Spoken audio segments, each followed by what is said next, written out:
When you want them to zag, they sag. Yeah, it's just bizarre. There was 990 votes on the poll from yesterday, and I said, when we get to 1,000, then I'll give you the result. And I would have thought that during the break there, that there would have been even the cranks. Follow what I'm saying? Even the people that we ordinarily don't want voting 7,500 times, now they won't do it. When you don't want them to do it, they... Huh? Now that you've mentioned it. Yes? I'm sure they'll be right on there.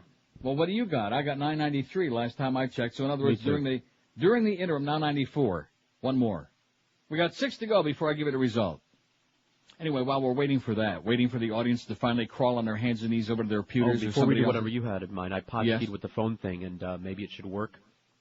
Oh, shall we try it again? Yes. While the line is ringing, maybe he can answer it. Well, Carlos will have to punch it up. Punch up line 5 or whatever and put it on hold. Yeah. Maybe it'll be him.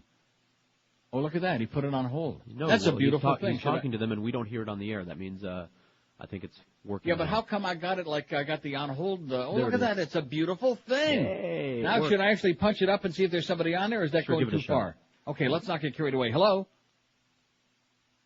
Hello? Hola? They don't know you're talking to them. And you want to know why? Why?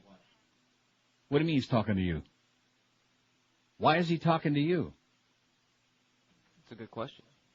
What are you talking about? He's talking to you. How can he be talking to you? I got him punched up here. He doesn't know that you're talking to the caller. The caller doesn't know they're on. Hello? They're an asshole. Kneel to caller. You think it's an asshole or you think it's us again? Okay, try line 2. Try another one, Carlos. Come on, I realize we're really putting you through a lot of work here this morning. Well, you punched it up and Carlos got it in the headset instead of on the air, so we're still screwed up. He got one in the headset. The caller, when you punched up the caller, instead of the caller going on the air, it went into the headset, into Carlos' little headpiece. Well, how about line 3? I punched up line 3. He should be on the air. Hello? Hello, Neil. Yes, sir. I told you. See, no problem. Hi. Neil, I want you to take calls back. I don't want to hear bedtime stories every day from the newspaper. You're killing me. Yeah. Sir, will you calm down? Will you calm down a little bit? I'm sorry. Just calm down a little bit. Take a deep breath, okay? Now, you're still listening. We've been doing bedtime stories for 6 months on the show, and you're still there. Sir? Did he disappear? Oh, he just ran away. Yeah, that was it. He ran away. He couldn't explain to me why he still listened. That must have been Tom Jecka's boyfriend calling. You know what? He doesn't want to hear bedtime stories. He wants their entertaining callers. Let me give you, I'm going to sum up the callers in 2 words, and he's right there, one of them. Suckholes and sickies. It's S&S. Remember Hitler had the SS? Yes. Same thing with callers on talk shows. 95% of the callers are suckholes and sickies. Oh, gee, Howard, you're so great at those games on Sunday, and Marv Alpert's such a piece of crap. People that want to suck up to the host, which is a very large percentage, or a guy like this that just wants to take a cheap shot. I mean, I can go back and do that again. I can take all the stuff I got over here. I got 6,000 different bedtime stories, he calls them, a lot of which I think is pretty important stuff. I don't need to dick with that. I can go back to doing this again. It's easy. I can actually get some sleep in my life instead of sitting in here at 11:30 at night like printing out crap. Is that what the audience wants? Well, let's see. Do we have we got 1,006. I think we got a little bit carried away. Should Neil start taking calls on the show again? Yes, please. 286, 28.4%. Now, you can just imagine of that 28.4%, how many of them are people like this last guy. What is it that they hear from the callers that's so goddamn entertaining? Can they tell me? And maybe we'll find out from some people today. What is it that they hear from them? Oh, it's the way you interact with a caller. Interact with what? What is there to interact with? This last guy, there wasn't even a conversation. I asked him, how come he's still listening if he don't want to hear bedtime stories after 6 months of my changing the format? And he runs away like a typical coward. Rhymes with Howard. You know what I mean? Shut up. Yes, please, 286 calls. Yes, but only a few, 272. Well, I think we've already done a few, haven't we? 2? Well, that's a couple. 3 would be a few. It makes no difference to me. 172, there is the 17%. Now, yesterday it was running about 14, but you notice how strong that came on? Right. 17% of this audience will listen no matter what the hell we do. We can even put George on. And I think that's what he kept, about 17% of the audience this summer. Or close to it. Pretty weak. 16%. Anyway, what? 16%. Moving right along. Now there's a whole bunch of them coming in. Now, just calm down. No more votes, okay? Calm down. Ease off. It makes no difference to me. 17.1%. Like I said, see, keep them coming in. Maybe one day a week, 136, 13.5%. Absolutely not. Please. 75, 7.4%. And if he does, I'll blow my brains out. 67, 6.6%. Now, if I would have done the same poll 4 months ago, the result would have been different because there would have been a lot more people saying, oh, yeah, the people that want to hear the calls, the idiots, the cranks, there would have been a lot more than listening. Because you got to understand, a lot of those people are gone. Right. Which doesn't faze me in the least because I said at the time, I'll rebuild an audience. We'll just replace those with people with an IQ larger than their thumbnail as opposed to people who think, mighty cool, it's very entertaining every day. It wasn't entertaining. Sickies and suckholes, that's 95% of the callers, which leaves 5%.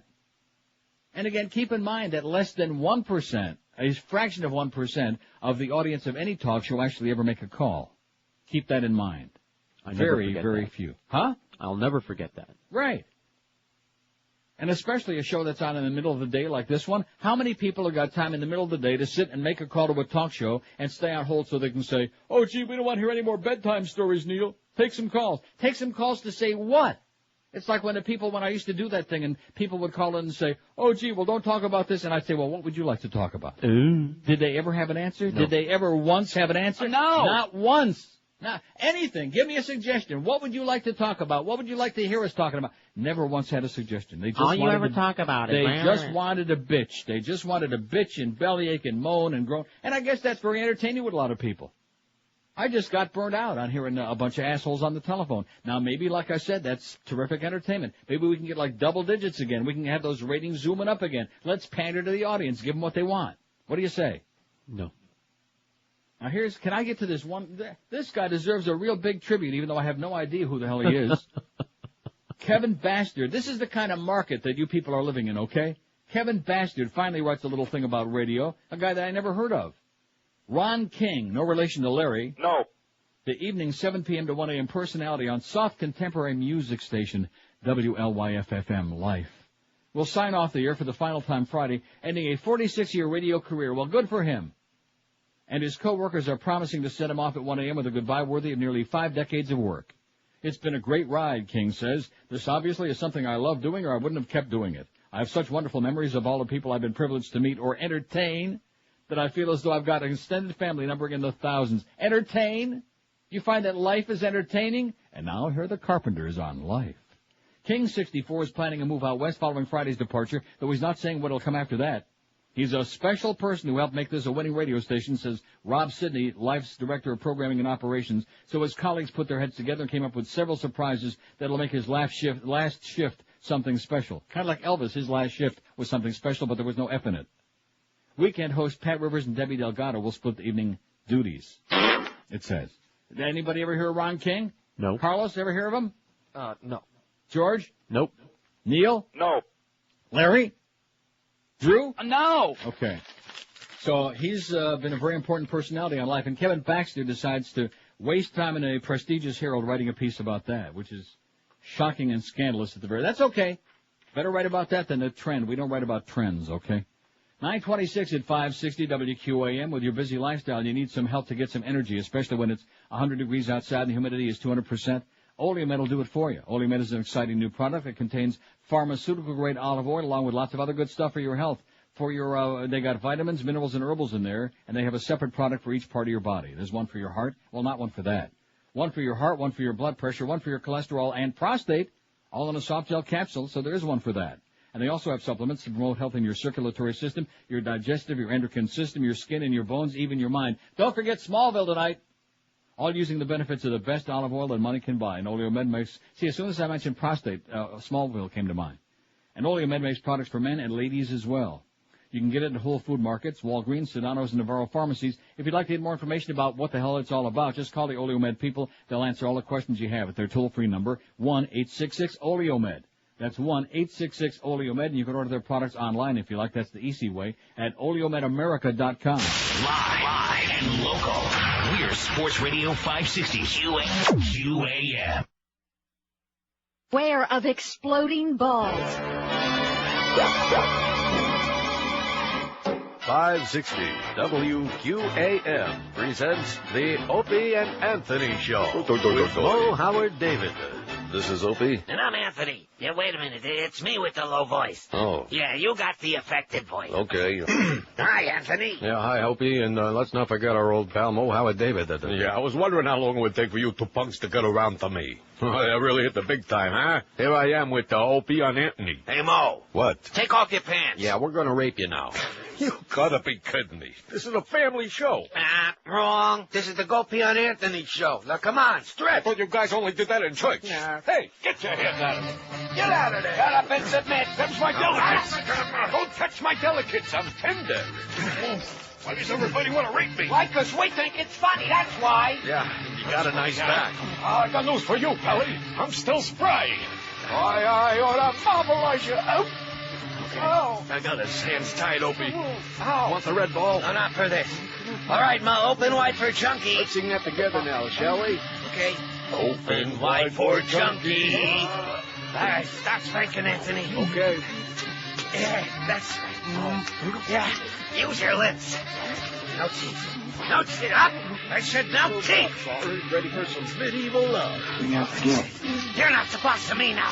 Yeah, I really sound like that Mitsubishi guy now, don't I? For the gift. Well done. Take it away, Mo. What?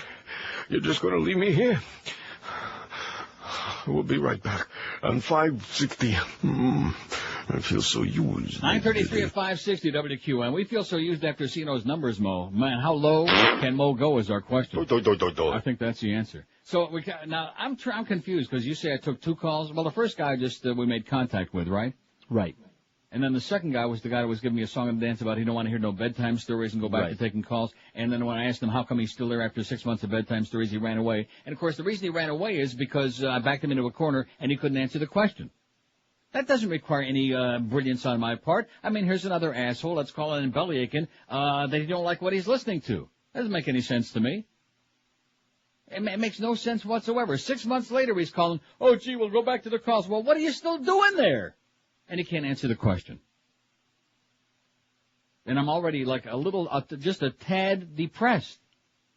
I never get depressed on this show anymore. Other than I took 2 calls and I'm already depressed. Now Julio's in the other room. Yeah. To see why this phone thing isn't working the way it ought to. Why we have another technical disaster on the QAM end. It's certainly not on this end. For some reason, we can't put people on screen hold. You know, the little check mark that you normally see? Yes. It's on regular hold, and for some reason, when you punch up somebody that's on regular hold, instead of going on the air, it goes like back to Carlos, back into the little headset there. Mm-hmm. But you can punch people up directly if the line is ringing, and we don't know why any of this is working the way that it is. It sure as hell ain't on this end. Oh, I'm sure. Because if he is punching up lines and it's going on the air, that's got nothing to do with up here. That's on your end. That's not doing that anymore. It's doing something else now. So it's doing something else. But like I said, on your end. On our end. Down there, Julio. Down there, where the deer and the antelope play. Where Bob Vermouth and Minnie Bob continue having a great day. Have not got a clue what's going on.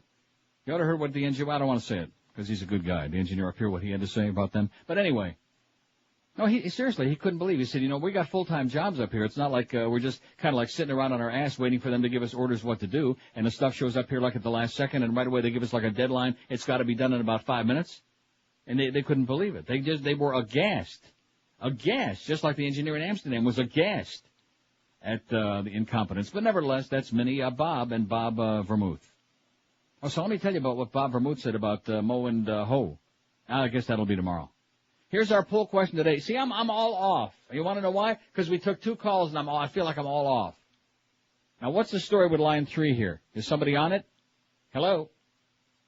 See, I see like the You don't hear it. We don't hear it. Carlos hears it. Yeah, and I pressed it again. Hello? Neil. Yes, sir. Maricón. Yeah, see, there you go. Now, I had to press that twice. Now, what does that mean? First it went... I don't know what it means. And it gave me kind of like that funky on hold thing. Right. And then, I don't know. See, there you go. We got 3 calls there. There's a few. See, somebody said maybe just a few. 2 is a couple, and a few is more than 2. That's the definition of a few. 3 or 4 or more is a few. Here's our poll question for today. What should the punishment be for Madeline Gorman Too Good? And I already gave this to Eric, so I'll read it fast. The Indiana woman caught on tape beating her little girl. 6 choices. For that, and of course George wanted to like embellish it a little bit for that Irish traveling gypsy bitch. You know, I don't want to be that harsh on that bitch until we get to the last choice. What should the punishment be? 3 years in jail, 1 year in jail. Now these are just approximate times I pulled out of my ass. Okay, I mean, we can't have all the different choices on there. Probation and lose custody of her children. Probation only. No punishment. Spare the rod and spoil the child, or burn the bitch at the stake on national TV. Oh! Huh? What should the punishment be? And to see the way some of these people are making excuses for her, and well, we don't really see whether she had her hand closed or whether it was a fist or, you're right. Give me a frickin' break, okay, you maniacs on TV. In addition to which, what are they letting her use the national media as a conduit, as a Gary Condit for her excuses? This traveling bitch, huh? Why Look not? at that. My phone is ringing in the other room. You think I should go get it? You want to? Hey, no, maybe it's Hank's bookie. Could be. Hey, listen, Hank had a 7-1 in his trend, baby, in August. Oh! Hank was the great fat white hope for QAM in August. Nice going there, Humper. He held up his pants and held up his end of the bargain. See, the rest of us, like back in the spring book, remember how well we did, how well Mad Dog did? Huh? Yes. Remember that? Right. We were like the great saviors of the station in the spring book, and now during the summer book, even though he had a bad start, now the Humper is like coming through. When's the morning show going to come through and throw a number in there? Come on, throw us a number already, will you silly old man? Can't put a number in there. You clown. You silly person. Okay. Everything you ask him, it's the same response. Every time. Okay, I guess I better vote. Oh, yeah, let's see. Should Neil start taking calls? Yeah, I think I'll change my mind on there. No, I actually did say I'll blow my brains out. Here is the worst story in the history of the human race. AOL, Time Warner, Inc. and Walt Disney Company have held talks about merging their CNN and ABC news divisions into a standalone news powerhouse, the LA Times reported today. The newspaper, citing sources familiar with the situation, added the negotiations got a lukewarm reception last week at an AOL Time Warner board meeting. AOL Time Warner's parent company of CNN/Money, which is what this is in, their website. The talks have been sporadic for 18 months, but gained momentum in recent weeks, the Times quoted sources as saying. It is the closest CNN has come in its 2-year effort to make an alliance with the rival broadcaster's news division in a bid to cut costs, the paper said. The Times said both companies acknowledged ongoing discussions about a news venture. We've had conversations for the last 18 months and no deal has been reached, Disney spokesperson Xenia Muka was quoted as saying. AOL Time Warner spokesman Brad Terrell told the Times, we've had conversations with 2 networks and no deals have been reached. Under the plan the 2 companies discussed, the 2 news divisions would be merged into a new company with revenues of more than $1.6 billion. CNN would account for more than $1 billion of that, and ABC the rest, according to the Times. AOL Time Warner would own from 2/3 to 3/4 of the new company, and Disney the remainder, the paper reported, adding the operational control of the joint news venture might be more evenly split, mitigating some objections from ABC. CNN earns more than $200 million a year before taxes, while ABC News will earn an estimated pre-tax profit of $10 to $15 million this fiscal year, the Times said, citing people familiar with the numbers. We got the numbers, by the way, from the trends yesterday, and if I feel like it, we'll actually give some of them out. They're not too good for us. Not too good for George. Sorry. Not too good for Mo. Oh, man, not too good. But the Humper came through big time. Thank you, Hank. Thanks for holding us up with your suspenders. You don't even wear any. So there's the deal. Wouldn't that be something? As we have fewer and fewer choices and a smaller and smaller group of lunatics control all the propaganda that's passed off as freaking news in the U.S. of A. Very, very sad. That would be a tragic day. A sad, sad day. Not that we got, not that we got any choices now, but they're just reducing the number.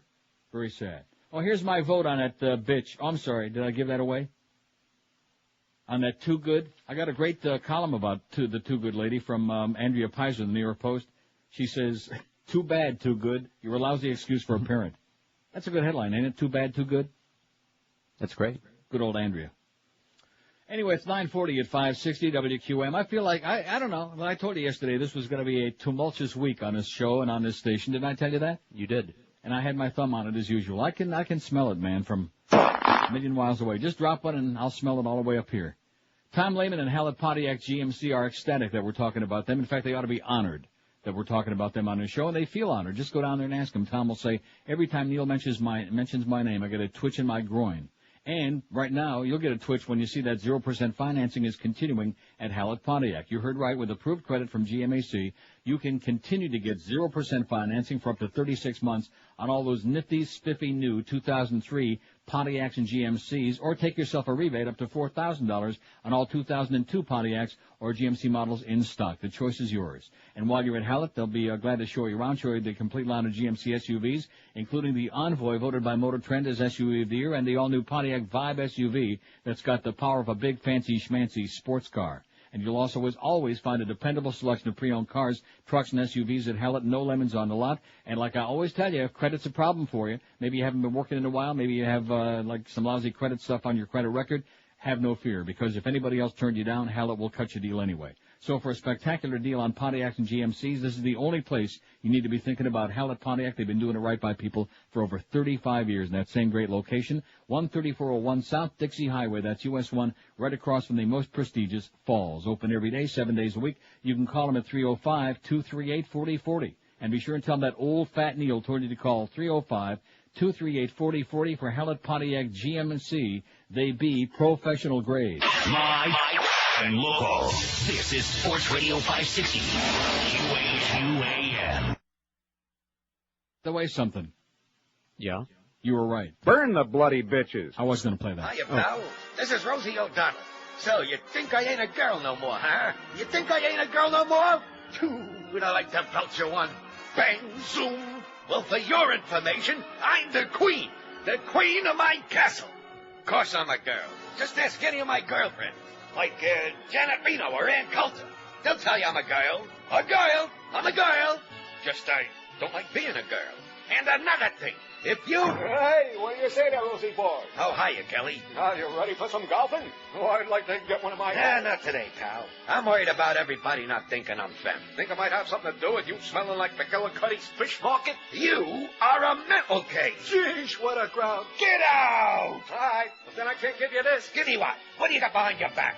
Come on, hand it over. Here. Vagisil? You got me Vagisil? I just thought, with all the problems you got, it'd be nice if you could clear up that mashed potato yeast, so... Kelly, you're the greatest. Yeah, you're right. There's a lot of that mashed potato yeast going around. You can smell it. 947 at 560 WQAM. It's all over the place. I'll tell you one thing, man. I got the cure this morning. Make no mistake about that. And you noticed the Matty Cohn guy. That was the guy. Yeah. He's still there. Sure. It's not like we gave any great advance notice that we're going to take like a couple of calls on the show today. In fact, probably most people assumed I would not, especially after the results of the poll. But just for the hell of it, since they fixed the phone, let's try it out and discover, by the way, that it's all screwed up down there again as usual because their engineers don't know their ass from my elbow. But nevertheless, because it's interesting. When he puts a call on, in fact, line 5 was on kind of a funky, not on the usual hold thing, but it was on, I don't know what that That's symbol regular. means. You're used to the screen hold, which is the check mark. That's regular hold that doesn't put people in numerical order when you punch up the next button. No, but there's another hold that's got like brackets with a dot in the middle. That's regular hold. No, but that's not what it shows on here. It shows the little phone kind of like symbol. Oh. You know what I'm talking about? Oh, that means looks like on. looks like a turtle. Yeah, that means that the line is on, as in on How the could air. line 5 have been on? I had to like punch it off. Anyway, we don't want to go into all this technical stuff because the audience is going to go into a coma, and we want to apologize profusely for getting emotional and getting carried away because the cranks want back on the air, and my answer is No. Absolutely not. No chance. No way, Jose.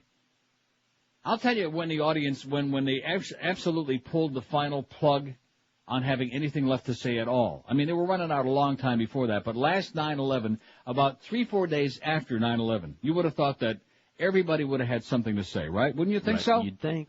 About 3-4 days after that was the end of that. They had nothing left to say. They were like reaching and searching, and they had nothing to say.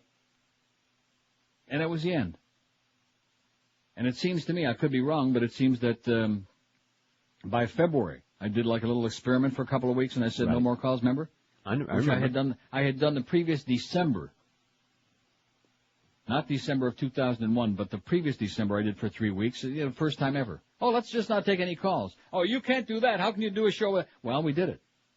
And so in February of this year, I did it again for a couple of weeks. And then when I came up here, we started taking calls for a very few days. And it just took a few days to realize that what's the point of this? What is the point of this?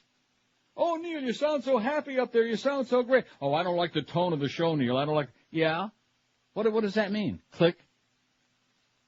Hey, if you want to talk to assholes, man, just get yourself the yellow pages, the white pages, or the yellow pages of the phone directory, and just go from aardvark to zebra. Just make some calls. You'll find plenty of assholes out there, okay? I don't have time for assholes on this show. We're preceded by one for 3 hours. We don't need to have any more on this show. 46 votes on the poll. What should the punishment be for Madeline Gorman Too Good, the Indiana woman? Caught on the tape beating the crap out of her little girl, beating the snot out of that poor little kid. Burn the bitch at stake on national TV. 14. Oh! All right, that's what I voted. What did you vote? Guess. Probation and lost the custody of her now, see, why does it say her child? She's got 3 children. Okay, children. Probably my mistake. You know why? Because I abbreviated that when I wrote that to Eric. You better get with them, mister. You not only got a bad trend, but now you're starting to shortchange us on the poll. You better get your poll question straight, mister. I think Mo May had a point about you when he said... Yeah, fire that little spick. Anyway, probation and loss of custody of her children is what that should be. I'm sure Eric will add the R-E-N. Wren, like Peter Wren and Bobby Wren of the Maple Leafs. 12. 12 people say that. Probation only 11. A year in jail 4. No punishment. Spare the rod and spoil the child 3. And 3 years in jail 2. Spare the rod and spoil the child, baby. We got 3 people who said that. Just beat the snot out of that kid. Exactly. Beat her to a bloody pulp. And don't take any crap from those punky little kids. Well, you know, she actually didn't get the goods in the store, I guess is why Mommy got pissed off. And they had to, like, page her twice. Right, because the kid was out of control. Well, what do you mean the kid was out of control? She just wasn't getting the goods that she was supposed to pick up, so they could, like, return them for a refund. Right, well, but we'll get to all that stuff about her and about the gypsies. I mean, the Irish travelers and the gypsies. I mean, whatever the hell they are. Oh, there's a great line in there about the trailer park, but we'll get to that. U.S. sent Iraq germs in the mid-'80s. I'm going to go back to my bedtime stories, okay? Whether that guy likes it or not. This is from the Buffalo News, no less. You ready? Ready. American research company. Oh, and I haven't even got to Tony Blair yet. It is clear. Well, we'll get to him. American research companies, with the approval of 2 previous presidential administrations, provided Iraq biological cultures that could be used for biological weapons, according to testimony to a U.S. Senate committee 8 years ago. Oh, you know, I think a lot of you are too emotionally crippled to be listening to this. West Nile virus, E. coli, botulism, and anthrax were among the potentially fatal biological cultures that a U.S. company sent under U.S. Commerce Department licenses after 1985 when Ronald Reagan was president, according to the Senate testimony. The Commerce Department under the first Bush administration also authorized 8 shipments of cultures that the Centers for Disease Control and Prevention later classified as having biological warfare and significance. Between 1985 and 89, the Senate testimony shows Iraq received at least 72 U.S. shipments of clones, germs, and chemicals, ranging from substances that could destroy wheat crops, give children and animals the bone-deforming disease rickets, to a nerve gas rated 1 million times more lethal than sarin gas. Disclosures about such shipments in the late 80s not only highlight questions about old policies, but pose new ones, such as how well the American military forces would be protected against such an arsenal, if one exists, should the U.S. invade Iraq. Testimony on these shipments was offered in 1994 to the Senate Banking Committee, headed by then Senators Donald Regal of Michigan and Alphonse D'Amato of New York, who were critics of the policy. The testimony, which occurred during hearings that were held about the poor health of some returning Gulf War veterans, was brought to the attention of the Buffalo News by associates of Regal. And we're not talking about Gene Regal either, the driver. The committee oversees the work of the U.S. Export Administration of the Commerce Department, which licenses shipments of the dangerous biological agents. Saddam Hussein took full advantage of the arrangement, Regal said in an interview with the News late last week. They seemed to give him anything he wanted. Even so, it's right out of a science fiction movie as to why we would send this kind of stuff to anybody, he said. The new Bush administration, he said, claims Hussein is adding to his bioweapons capability. If that's the case, then the issue needs discussion and clarity, Regal said, but it's not something anybody wants to talk about. The shipments were sent to Iraq in the late 80s when that country was engaged in a war with Iran, and Presidents Reagan and George Bush I were trying to diminish the influence of a nation that took Americans hostages a decade earlier and was still aiding anti-Israeli terrorists. Iraq was considered an ally of the U.S. in the 1980s, said Nancy Wysocki, Vice President for Public Relations for one of the U.S. organizations that provided the materials to Hussein's regime. All these shipments were properly licensed by the government, otherwise they would not have been sent, said Wysocki, who works for American Type Culture Collection, Manassas, Virginia, a nonprofit bioinformatics firm. The shipments not only raised serious questions about the wisdom of former administrations, Regal said, but also questions about what steps the Defense Department is taking to protect American military personnel against Saddam's biological arsenal in the event of an invasion. Regal said there are 100,000 names on the National Registry of Gulf Veterans who reported illnesses they believe stem from their tours of duty there. Some of these people who went over there as young, able-bodied Americans are now desperately ill, he said. Some of them have died. One of the obvious questions for today is, how has our Defense Department adjusted to this threat to our own troops, he said. How might this potential war proceed differently so that we don't have the same outcome? How would our troops be protected? What kind of sensors do we have now? In the Gulf War, the battlefield sensors went off tens of thousands of times. The Defense Department says they were false alarms. U.S. bioinformatics firms in the 1980s received requests from a wide variety of Iraqi agencies, all claiming the materials were intended for civilian research purposes. The congressional testimony from 1994 cites an American-type shipment in 1985 to the Iraq Ministry of Higher Education of a substance that resembles tuberculosis and influenza and causes enlargement of the liver and spleen. It can also infect the brain, lungs, heart, and spinal column. The substance is called histoplasma capsulatum. American-type also provided clones used in the development of germs that would kill plants. The material went to the Iraq Atomic Energy Commission, which the U.S. government says is a front for Saddam's military. An organization called the State Company for Drug Industries received a pneumonia virus and E. coli, salmonella, and staphylococcus in August 87 under U.S. license, according to a Senate testimony. The country's Ministry of Trade got 33 batches of deadly germs, including anthrax and botulism, in 88. 10 months after the first President Bush was inaugurated in 88, an unnamed U.S. firm sent 8 substances, including the germ that causes strep throat, to Iraq's University of Basra.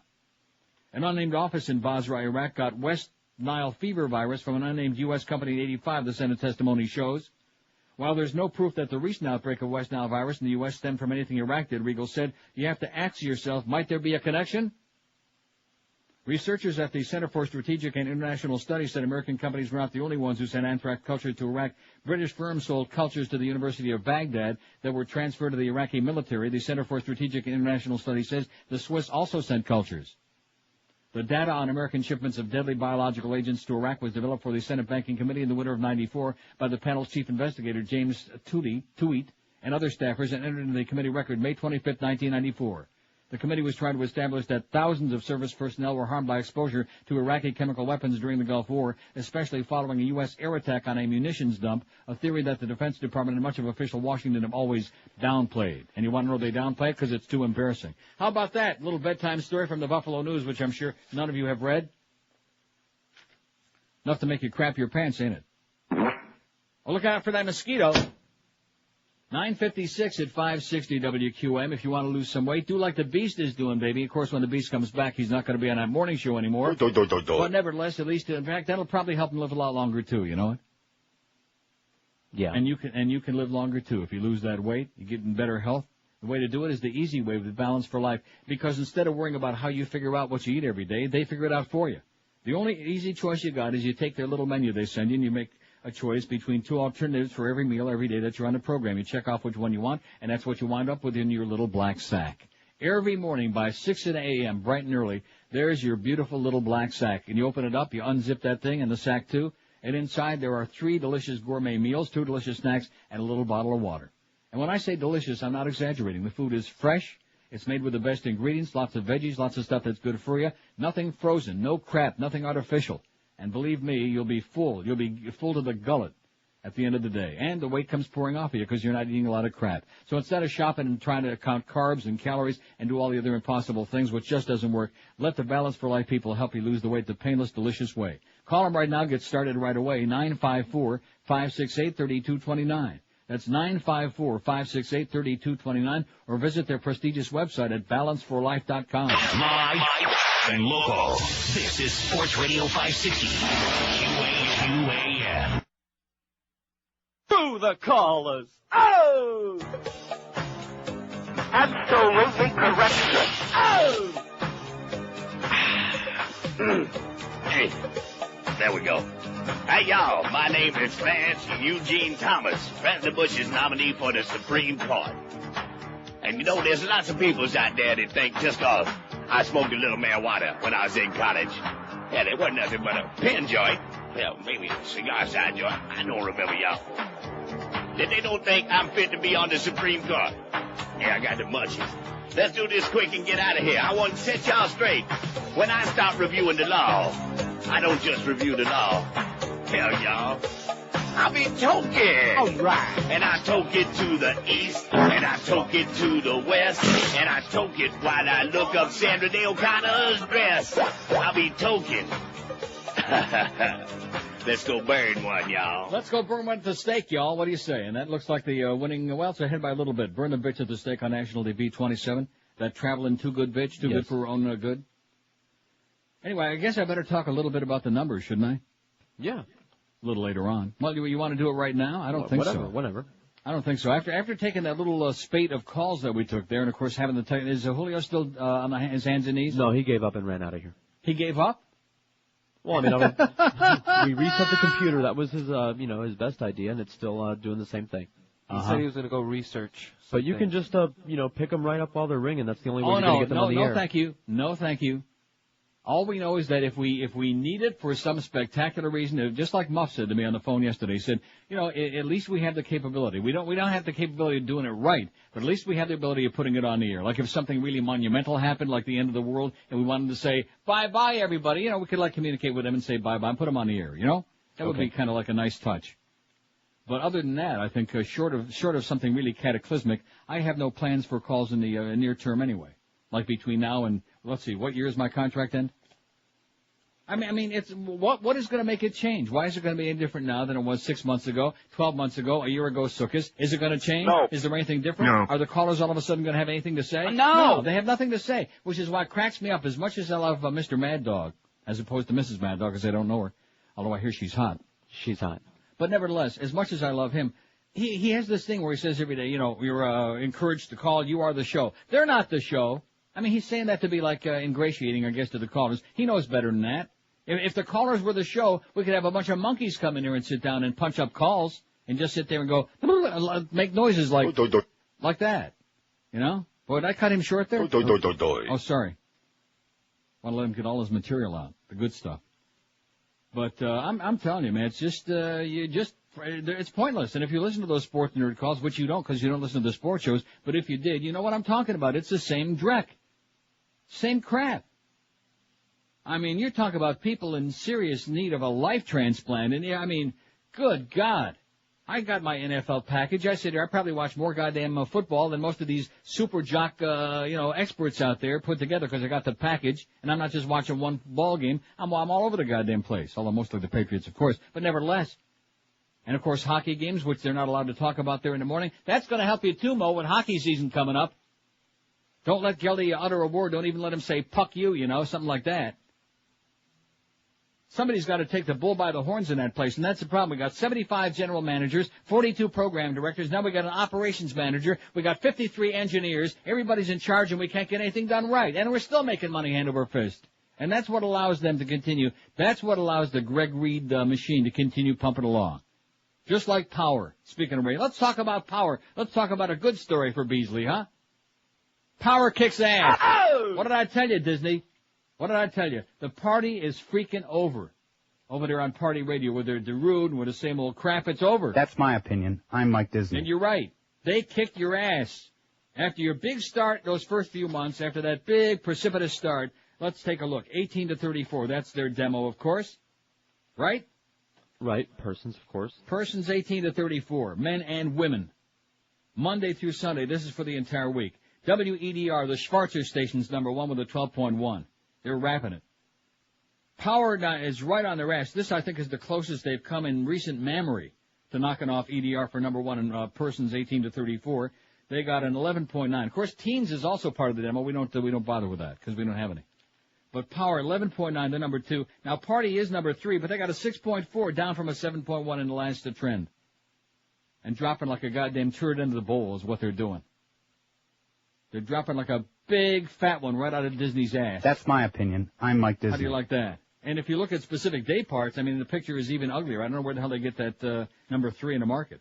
Because, for example, in Morning Drive, where we put who's the guy they found out there on 441 by Ives Dairy? What the hell's his name? I don't know. Albie Silk. Oh, our guy. I thought you were asking about the Power No, I'm guy. talking about Albie Silk. Oh, they found him out there by guy. Chuck Subs on the corner there. No, he's big. What do you mean he's big? Physically. Look, I don't go in a tea room there and check guys out.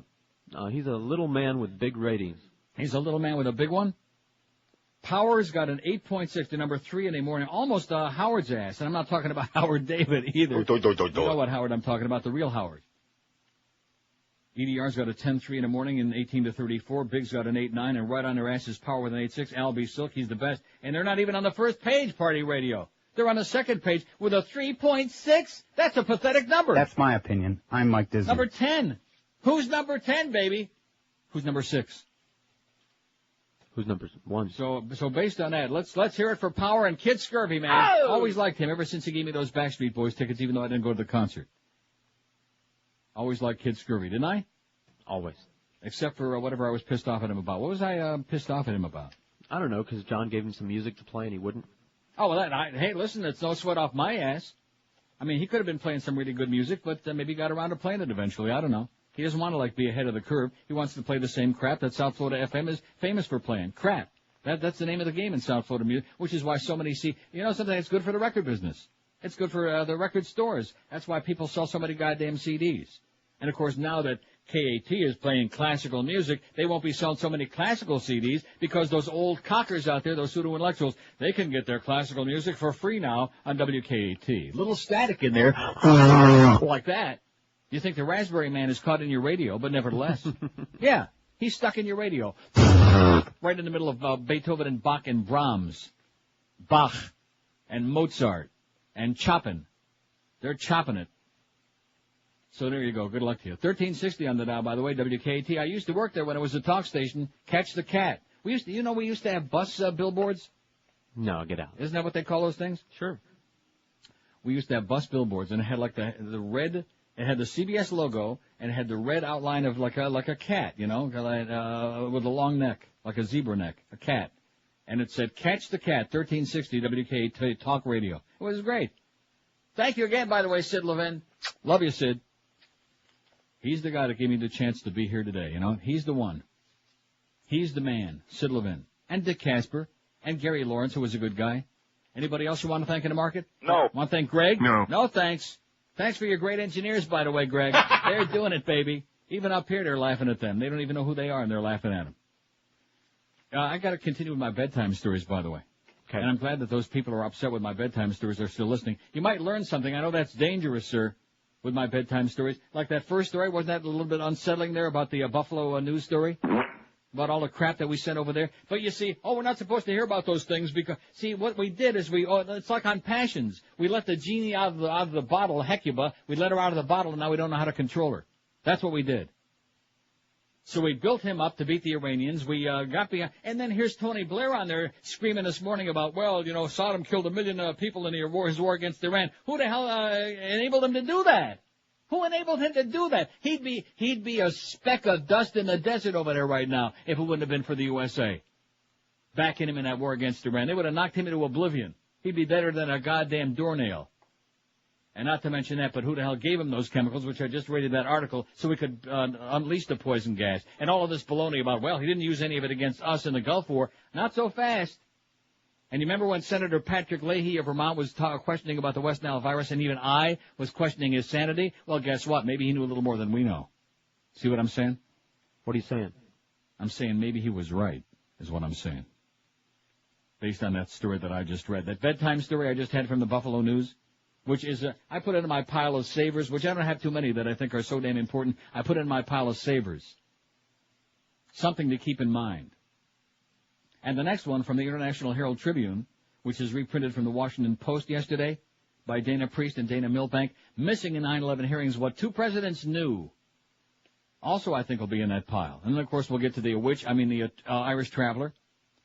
And then we got the Britney story way on down the line. And then, of course, I got that important thing about Aaron Sorkin, which I said, be sure to remind me that it's in my pile. But hey, don't forget that. There's so many important things going on here, so many important bedtime stories, and especially the one about Ron King retiring from life. Who? I have no idea. I mean, wouldn't you think, I've been in the market 26 and a half years, going on 27 now, wouldn't you think that just by osmosis, just sitting in a doctor's office, you'd would exactly. Somebody somewhere would have said, hey, you know that Ron King that's on life? I don't know anybody who knows who that is. But it's in the Herald, so it must be accurate. It must be a very important guy. And he's been entertaining a lot of people. with that Carpenter. I do like the Carpenters, by the way. But you have to be in the right mood for them. About, once every 5 years. Rainy days and months. She's kind of depressing, and then you start thinking about her starving to death. And, right. It's depressing. Oh, well. We don't want to be depressed. We already got Sodom to worry about. And then, of course, we got Tony Blair. 'Tis clear. I know. Who gives the weather reports now on the BBC in his spare time. You hear that? And, of course, if it's clear in England, that is big news, because that rarely happens. It's usually cloudy and gray. 10:12 at 560 WQAM. Todd Rex an asshole. You know that? Yes. Well, he is. I'm going to mention at the beginning of every spot that he's got, which he's only got 2, and he doesn't service them at all. In fact, wasn't yesterday the day that the guy was getting back, our friend at Fast Train? We're going to get some great new copy from this guy who writes his own copy. I don't know. Remember that? That was the excuse last week. That was the story. Did we get it? No. Is Todd Dreck doing his job? No. Is he a major, major asshole? Yes. By now you've heard the incredible earning potential of computer professionals, guys, and you've heard us talk about the incredible demand for certified computer professionals out there. That's right, there's a big demand. For salespeople, too, who really service their accounts. You've also heard us talk about the great people at Fast Train. So do yourself a big favor. Get out of your dead-end job, start earning a paycheck that's worth looking at, and pick up the phone and call Fast Train toll-free at 1-866-FAST-TRAIN. I can't believe you didn't get your stub yet. Sorry. You can complete your program, get certified in just 4 short months, and be on your way to a new, higher-paying career. Like I said, a paycheck that's worth talking about. Fast Train's got 4 convenient locations in Dade and Broward, including the new one in Kendall. They've got convenient day, evening, weekend classes to fit your busy schedule. Fast Train's got full-time job placement department with over 30 years experience, too. So if you pick up that phone right now, in just 4 months, you can be looking at a paycheck that'll put a smile on your puss and some money in your ass. Pick up the phone and call Fast Train toll-free, 1-866-FAST-TRAIN. That's 1-866-FAST-TRAIN. When you call, be sure and tell them Todd Dreck is a total waste of space. Or check them out on the web if you like at fasttrain.com. Live and local. This is 560. The radio's all yours now. QAM. People are ISOs. You've heard the secrets behind Saddam Hussein's mistress, but that's just half the story. Find out who Saddam Hussein really is when ABC confronts Saddam Hussein's baby's mama. Saddam, his sorry ass ain't never taken. And where is my check? He always late, ain't never on time. Saddam Hussein, the most methodical Arab leader in the 20th century. Find out the deep secrets of Saddam Hussein. I told this fool to come pick me up, and he came and picked me up on this busted ass camel. A camel? Who I look like? And that camel was spitting on my dashiki. I was like, Find out how he really is in bed. I don't know how he had 15 wives. 15 wives? He couldn't even hang 15 seconds with me, okay?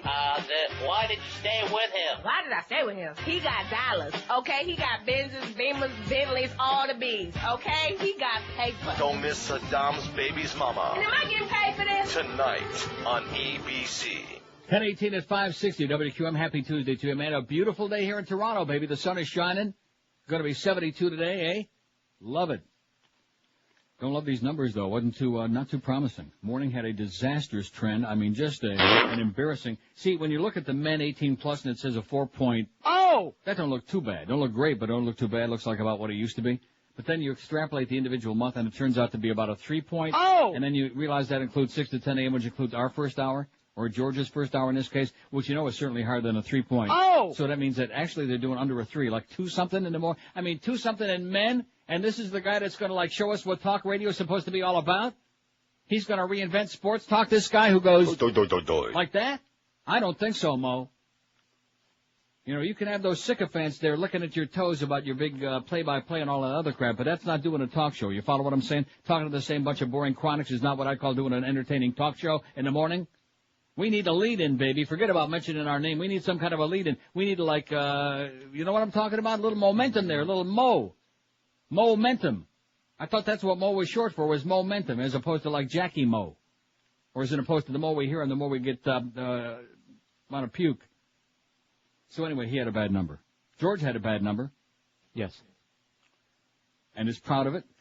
Well, you want to live up to your expectations. You want to be starting throwing good numbers in there, and then they'll expect like the same thing next summer.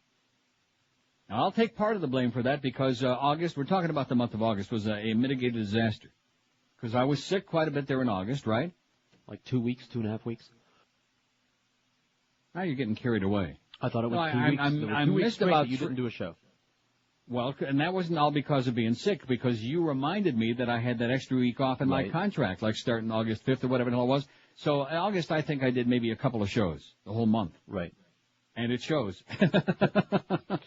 I mean, you know, see, one thing I've noticed about you is that, like, the end of June there in July, you know, when you started, fine, they can handle that for a while, but they get, you know, after the 85th show on eating ass, they start getting a little bit nervous, you know what I'm saying? So you wear a little bit thin after a while. You're much improved this summer, did a fine job, but after the 724th show about sucking armpits, they start getting a little bit nervous, and then after that fecal matter starts seeping into their radio and they can start smelling it, they say, I don't think so, George. You know, we like you a lot, but we haven't done that yet.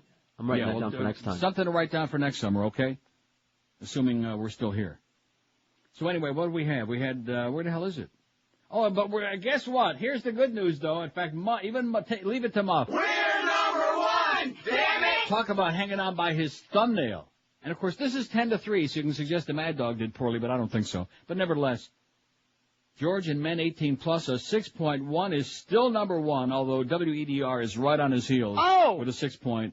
Oh! See, I did that out of order. Sorry. So by a tenth of a point, you held on there. WIOD had a 5.8. They're number 3, although that's a drop down for them. So Rush, all contrary to what I was thinking, Rush actually isn't benefiting. I'll tell you the guy who's shocked now is the Humper. Let me say it again. Humper in the month of August had a 7.1. You had a 4.9. And the morning had like under a 3. Under a 3 in the month of August when you extrapolate 6 to 9. Under a 3 share. For all of that money, and all of that bluster and talk, and all of that attitude. Anyway, the Humper had a 7.1 share. Let's hear it. Let's hear it for the Humper, 7.1. After a couple of bad months. And you knew the bad months were a fluke. Hank's audience is pretty steady out there. Those degenerate gamblers, they're, you know, maybe they were tapped out during the summer months.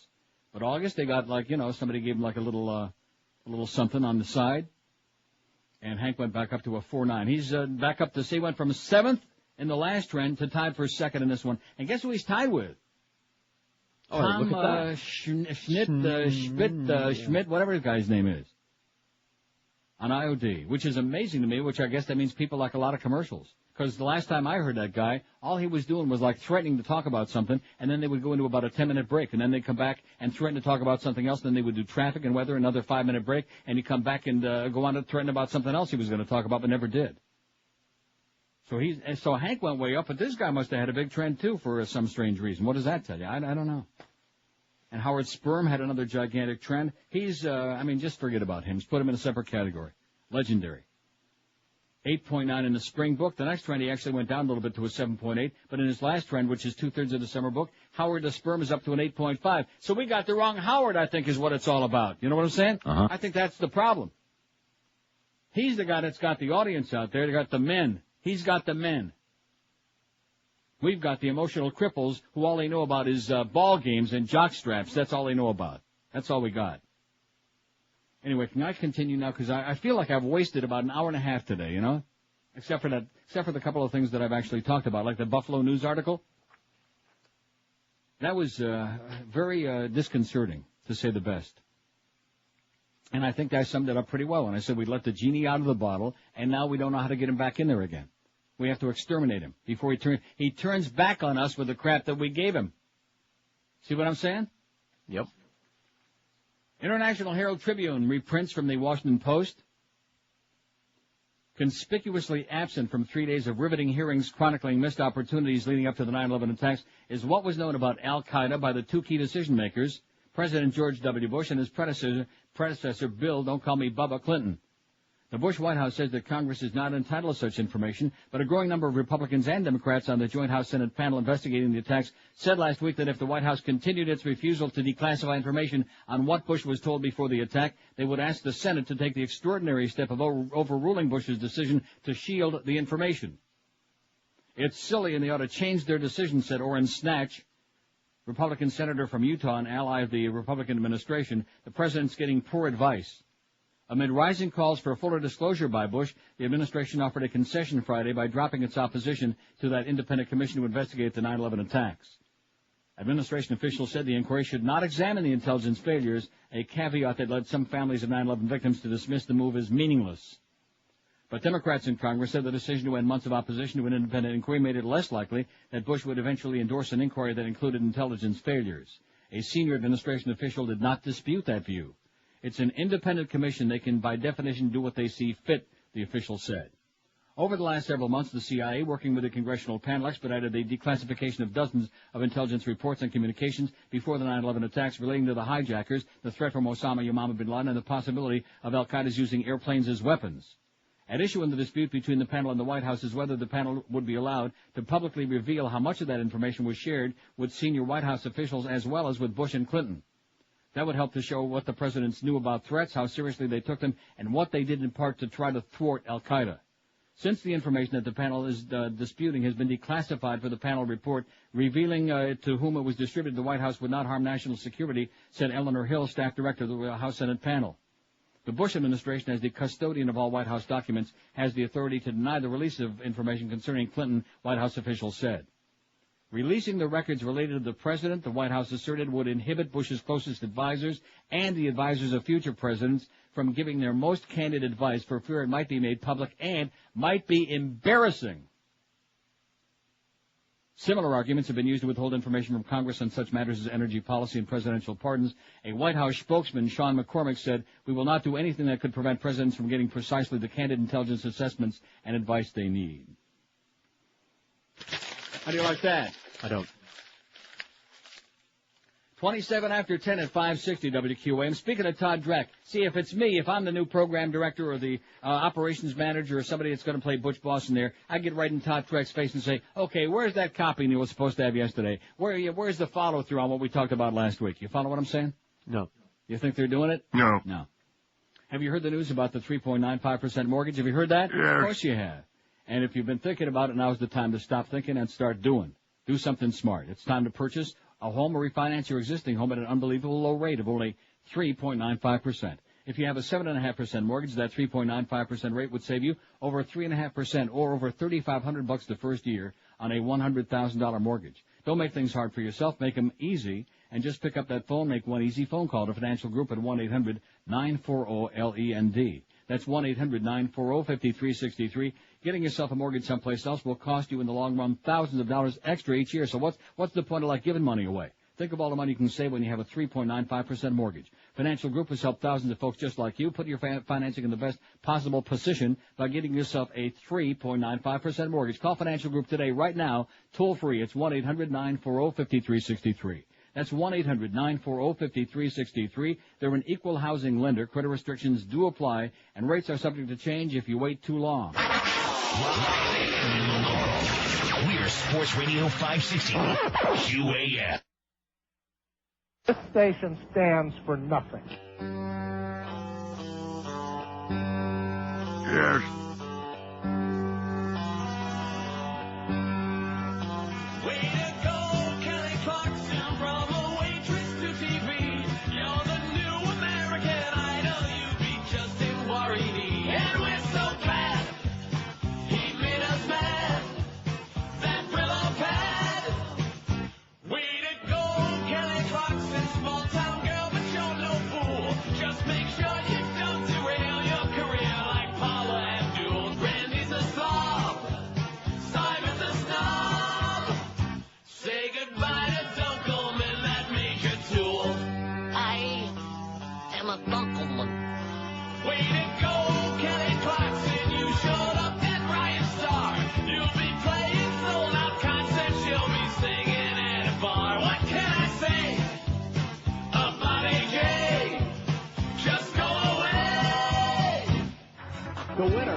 American Idol 2002 is Kelly Clarkson.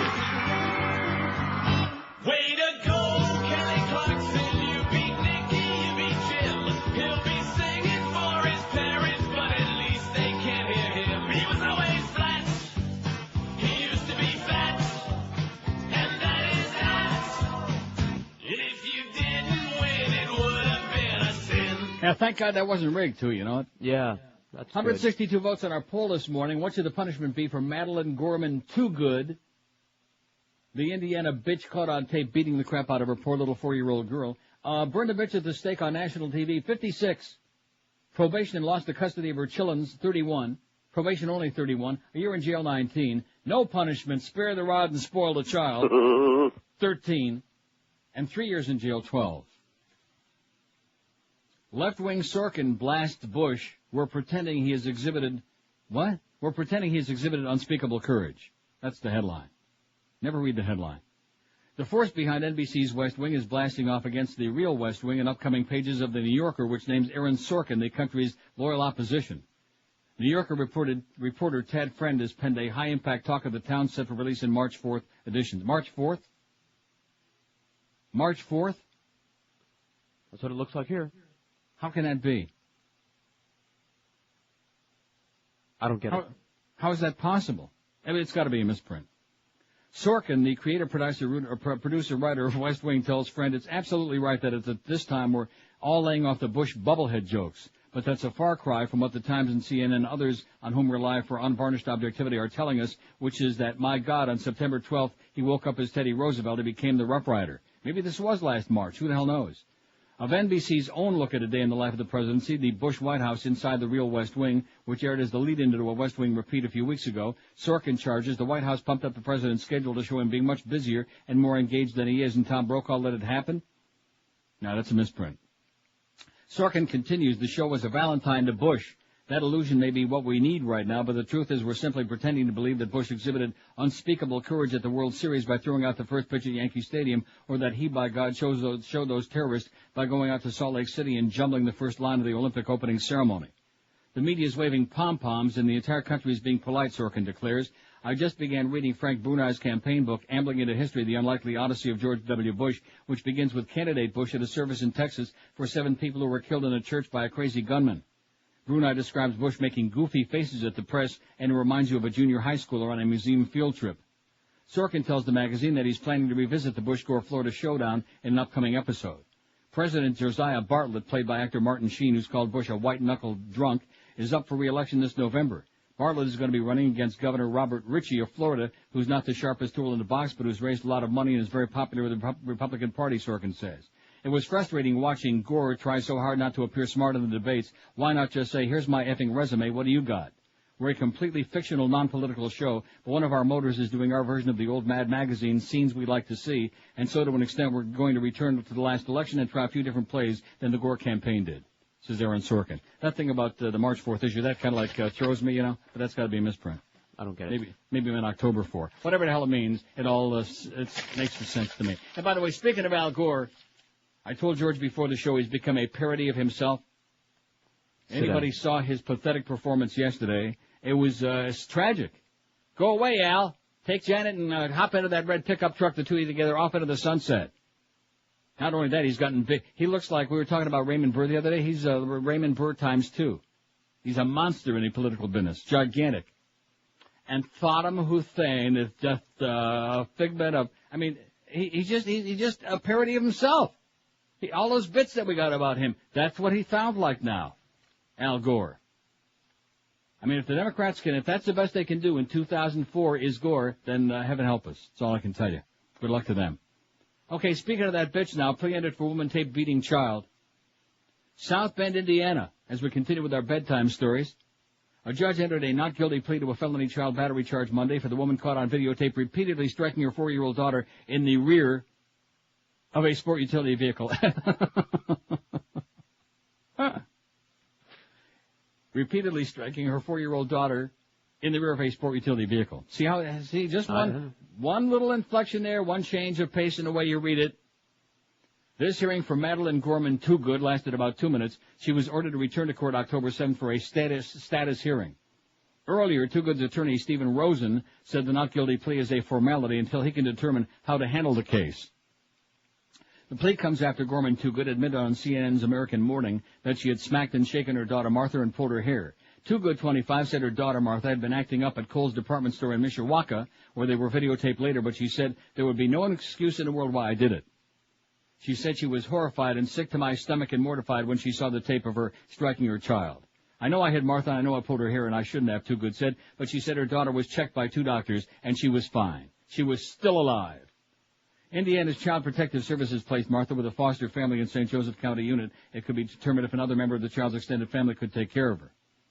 As a condition of bail, Too Good will be allowed only supervised visits with Martha. She won't be able to visit her 2 sons, aged 5 and 6, without supervision, and the 2 boys will live with their father.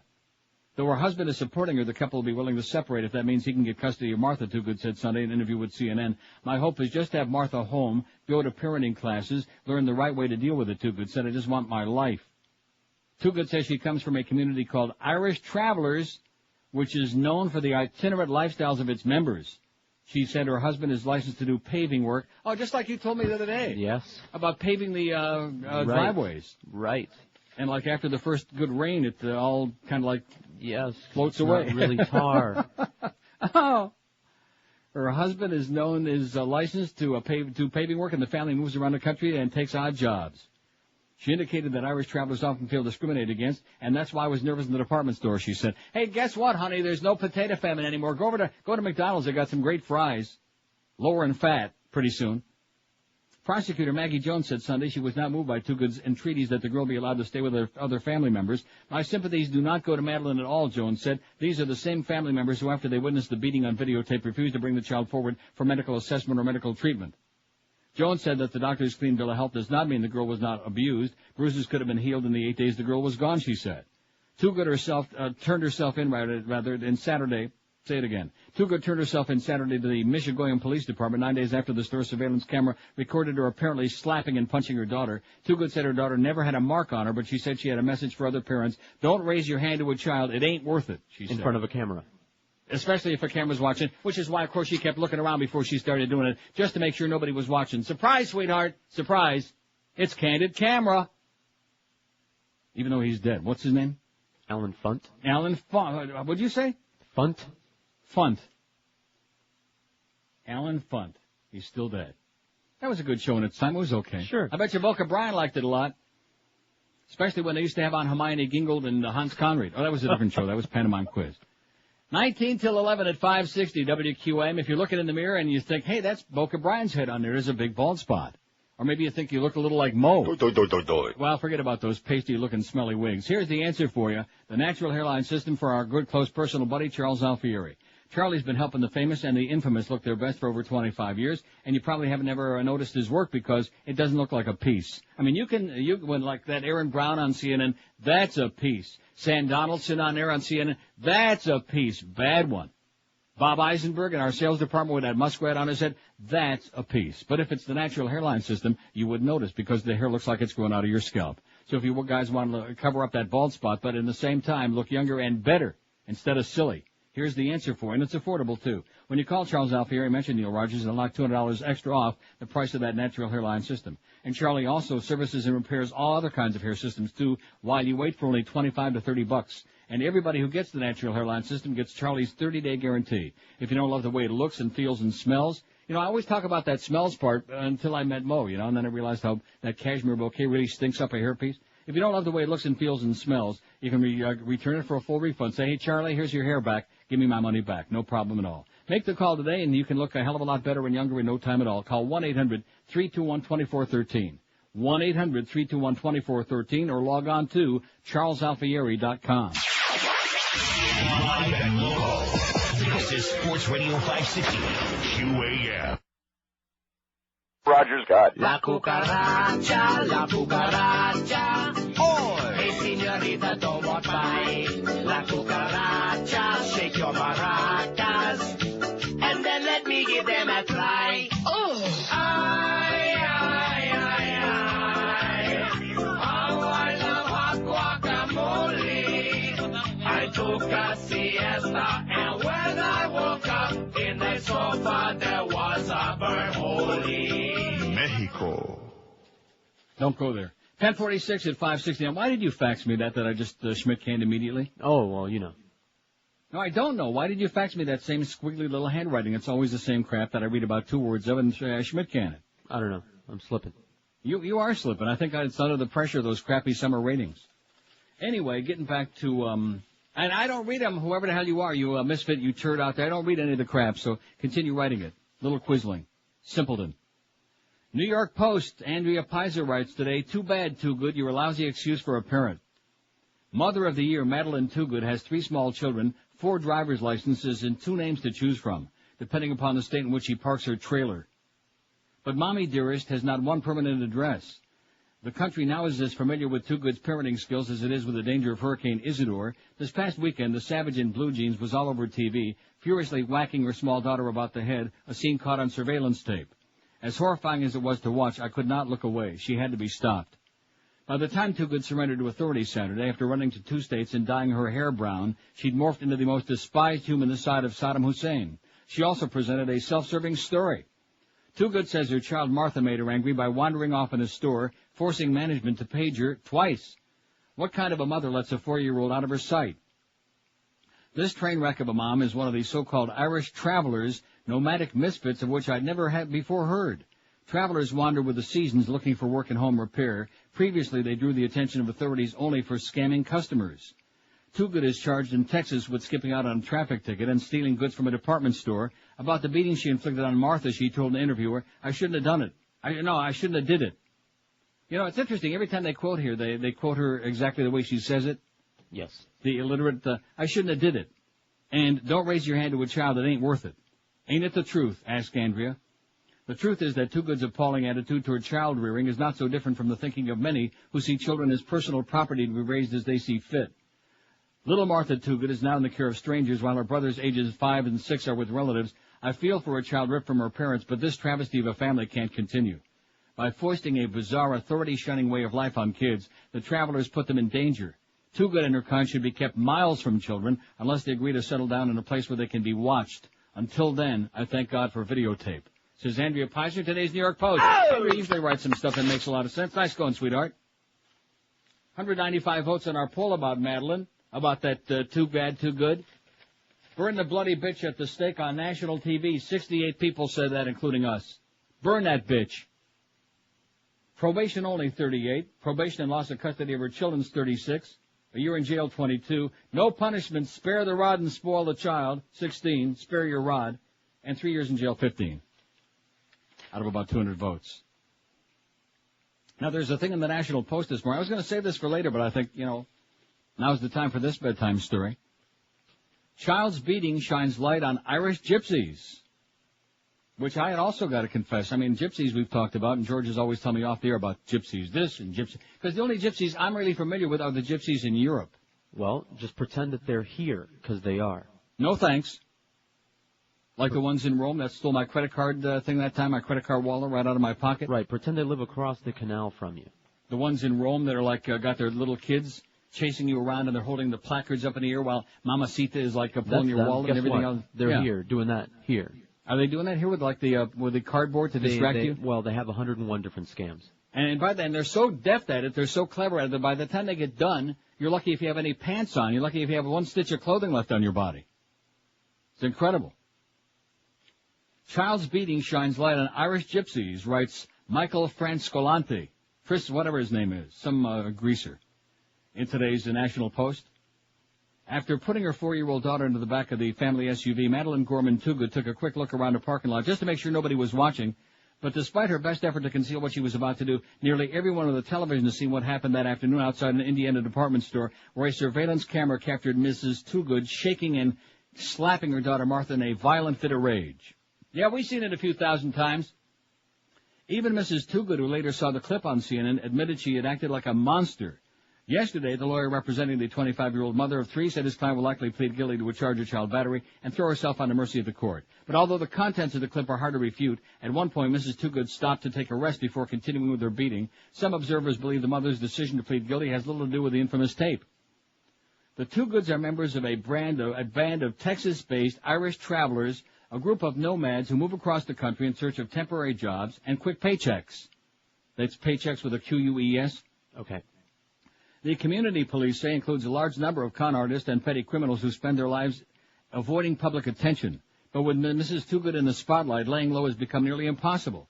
They don't like the attention from the media, said Dirk Moore of the National Association of Bunco Investigators, an organization dedicated to apprehending transient criminals. Bunco. They don't like to be in the public eye, he says.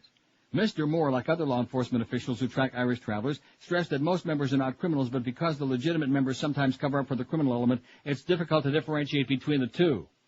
It's a close-knit family group, Mr. Moore said. Outsiders are not allowed in. Kind of like the mafia, I guess. Right. Irish travelers are descendants of an ethnic group called the Irish Tinkers, who came to the United States during the 1800s to escape the potato famine. Hey, you can go to Wendy's. They got some great potatoes, sour cream, chives, baked. Since then, generations of travelers have roamed the country in search of itinerant work. Today, most make their way across the country in trailer homes, living for short stints in RV parks and motels while seeking out odd jobs that tend to involve painting, paving, and roofing. I wonder if that guy who comes every year and paves my driveways, do you think he's a traveler? I don't know. He seems like a nice guy. Why does he have to do it every year? Because it needs to be done every year. Mine doesn't. Well, mine does, and he does a good job. Don't be knocking my paving guy, okay? Okay. He might be listening right now for all you know. Might come and get your little greasy ass. Got a radio in his trailer? I'll bet he does. In his van, he drives a van. Police, however, say some Irish travelers prey on the elderly, conning them into paying thousands of dollars for unnecessary work or jobs that never get finished. Mike Haynes, a retired Dallas police detective who spent most of his career tracking travelers, said in one case he investigated, an 85-year-old woman woke up to 3 men hammering away on her roof. When she went to see what was going on, the men told her she had called them the week before and asked them to fix the shingles. Detective Haynes said the men would not leave until she handed over $13,000 for the work they had already done. Work in quotes. In another case, Detective Haynes said a group of Irish travelers repaired a roof for a 95-year-old blind woman who lived in a house that resembled a shack. They charged her $65,000 for the job. The house wasn't worth what the roof cost, he said. Mrs. Too Good's clan of Irish gypsies, known as the Greenhorn Carols, did you know that? Nope. You do now. Mrs. Too Good's clan of Irish gypsies, known as the Greenhorn Carols, are based in Texas and are well known to police, Detective Haynes said. Mrs. Too Good was wanted on 2 other warrants before being charged with child battery. Authorities in Texas said she did not pay a $202 traffic ticket she received in April and failed to appear in court to face unrelated theft charges. The culture is very secretive, said Joe Livingston, a senior agent with the South Carolina Law Enforcement Division who's investigated travelers for 18 years. They just tend to stay on the move and on the lam. Now, didn't you say that a lot of them are in South Carolina? That's their main enclave, the largest concentration of them in the United States. But for Mrs. Too Good, staying on the lam was impossible this time. On September 13th, the young mother reportedly tried to return some items at Kohl's department store in Michigan, Indiana, but the clerk refused. According to Don Wright, author of the 1996 book Scam, some Irish travelers make money by shoplifting and returning the stolen items for a refund, which is exactly what little George told us yesterday. Yep.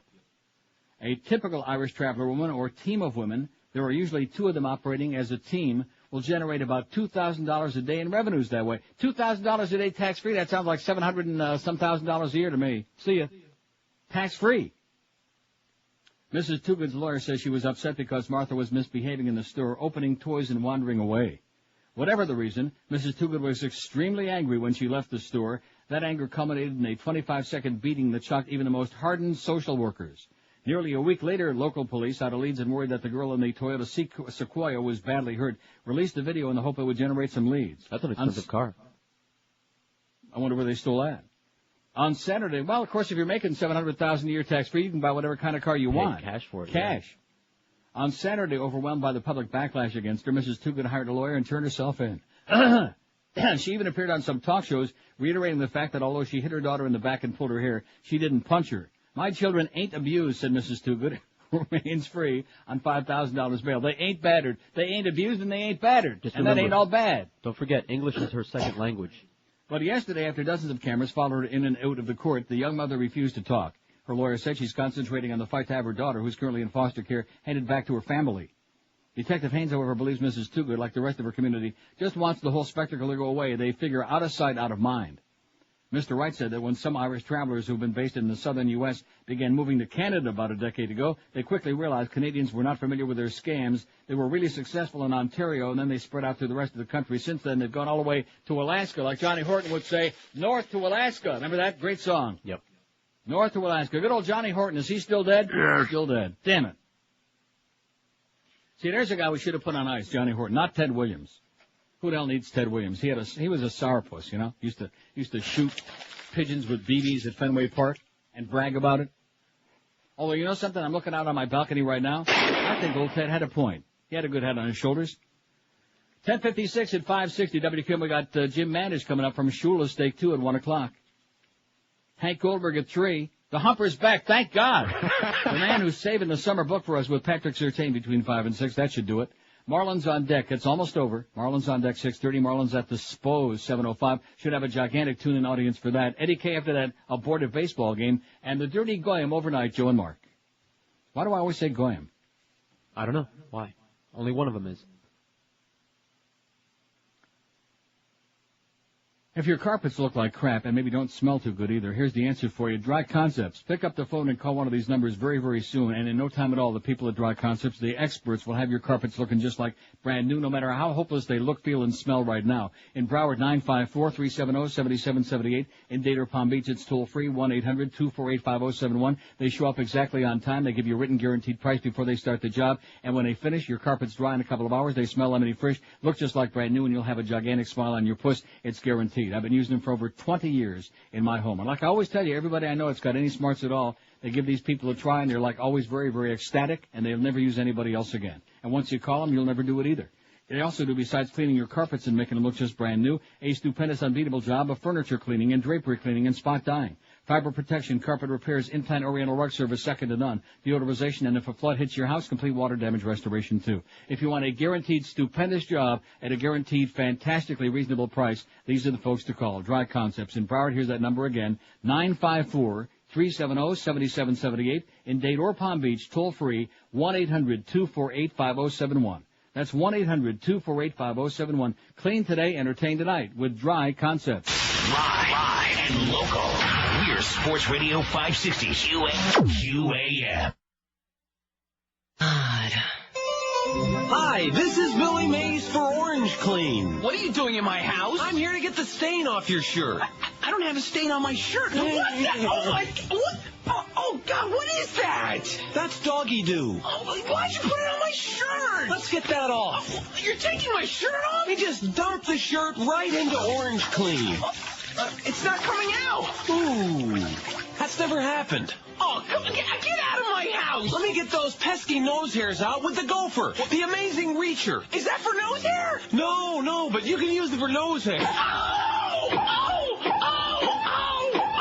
Tommy, what is going on here? Dad, I have no idea. I'm Billy Mays. Oh, really? I had your rookie card. It's worth a fortune. No, Billy Mays. I'm fat and I'm white and I have a beard. Oh, well then I don't know who you are. What are you doing here in my house? I'm here to get that dent out of your car. There's no dent in my car. Oh, why'd you put the dent in my car? Watch this. The amazing Ding King removes that dent. It's still there. No, you can't see it. I can see it. No, there's a dent there. No, there's no dent. Yeah, there's a dent. There's going to be a dent in your cranium. This is Billy Mays for the amazing foot repair kit. There's nothing wrong with my foot. You got to fix my... Ow! What did you drop down on my foot? Tired of foot pain? Yes, I am. Put this cream on.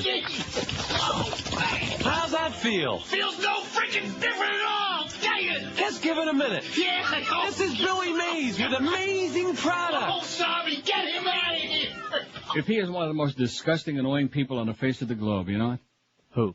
Billy Mays. You've never seen those infomercials? No. You've never seen him? Nope. What about Carlos? You seen him? Oh, yeah, I watch all the infomercials. No, One of my favorite seriously. shows. I'm serious. I'm dead serious. Hi, I'm Billy Mays, and Orange Clean is one of the ones he does. And you know, they're going to send you 8,700 bottles of this orange peel crap, and pretty soon your whole body is going to smell like a walking orange, you know? Guy is annoying. That OxyClean stuff that he sells is pretty good. Oh, I'm not saying it's not good. I have no idea, because I would never buy anything from an infomercial again after getting burned a couple of times. I bought one of those juicers from the Juicy Man. Yeah. Anybody want it? It's sitting in a closet somewhere in my house. Does it work? It worked the first time until it got broken.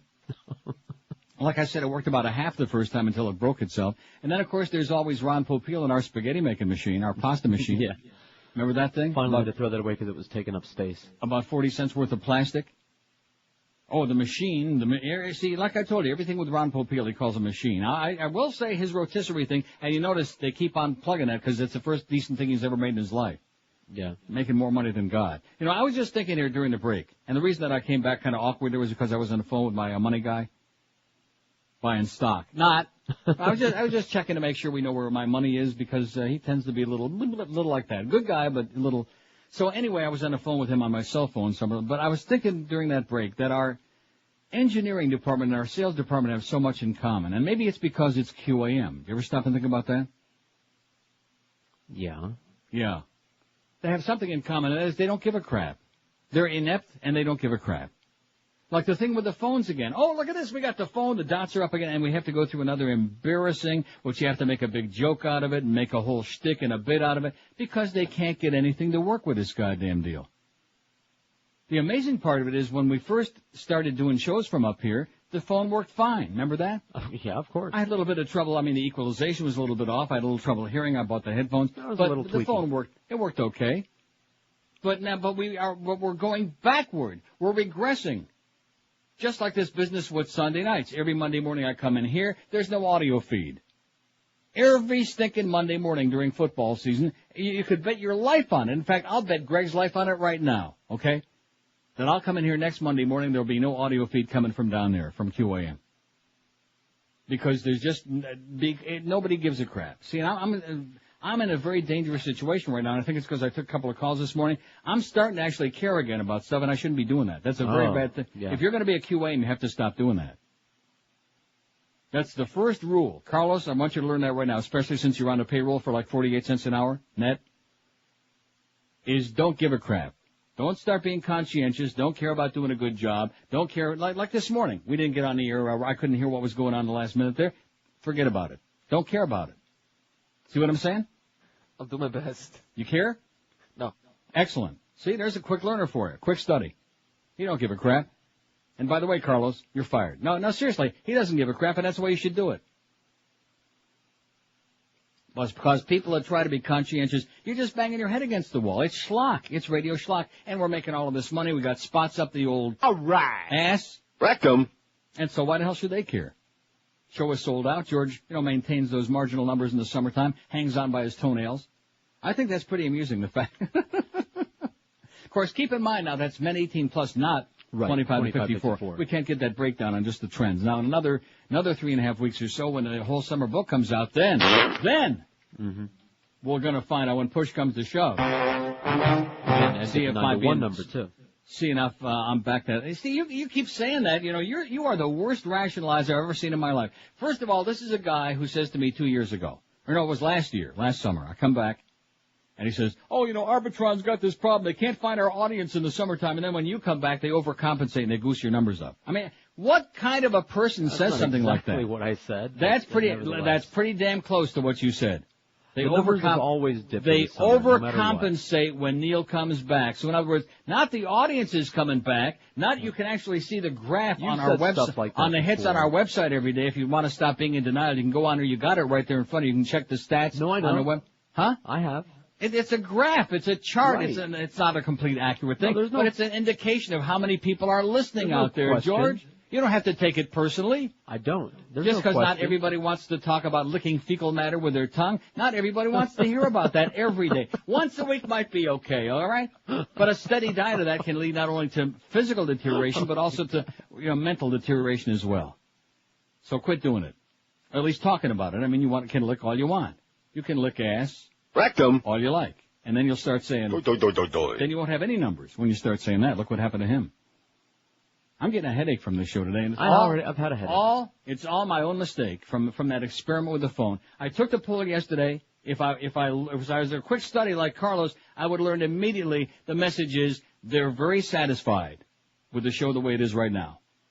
And you want to know why? Why? Because everybody who voted on that poll yesterday, we had over 1,000 votes by the time I goosed it up there at the end. We had over 1,000 votes. Those people are all listening. Right. How do you like that? There's some shows in the market don't have 1,000 people listening altogether. Forget about getting votes on a goddamn website, which most people can't vote anyway because AOL blows. Are we ever going to do anything about that? About AOL? No, about that the fact that most people can't vote on our poll every day. We'll get 75, 80,000 hits on there and, 600, 700, 800 votes because most people can't vote. They click it on, they can see the result, but if they have AOL, most people can't vote. If there's anybody within a 75-block radius who already voted, it blocks them out. Right? Right. Well, that blows. And no, we're not going to do anything about that. AOL blows. Are we going to do anything about the audio? Did they ever settle that thing with the talent, with the, not that we would know. I guess they never did they? Settle what thing? Oh, the broadcast.com, that business? Yeah, about the commercial, the people who do the commercials wanting to get paid for having their spots on Last the time internet. I checked, we're still not running them. No, I'm not asking whether we're running them or not. No. I'm asking whether they settled it. The fact that we're not running them just means that, we're locked into being lazy. Don't know. Thank you. Okay, 10 past 11 at 560 WQAM. I'm going home. Oh, that's right, I am home. Feel like that Geldy thing. I keep playing the Geldy thing on that noon to 1 hour. I can't stop myself.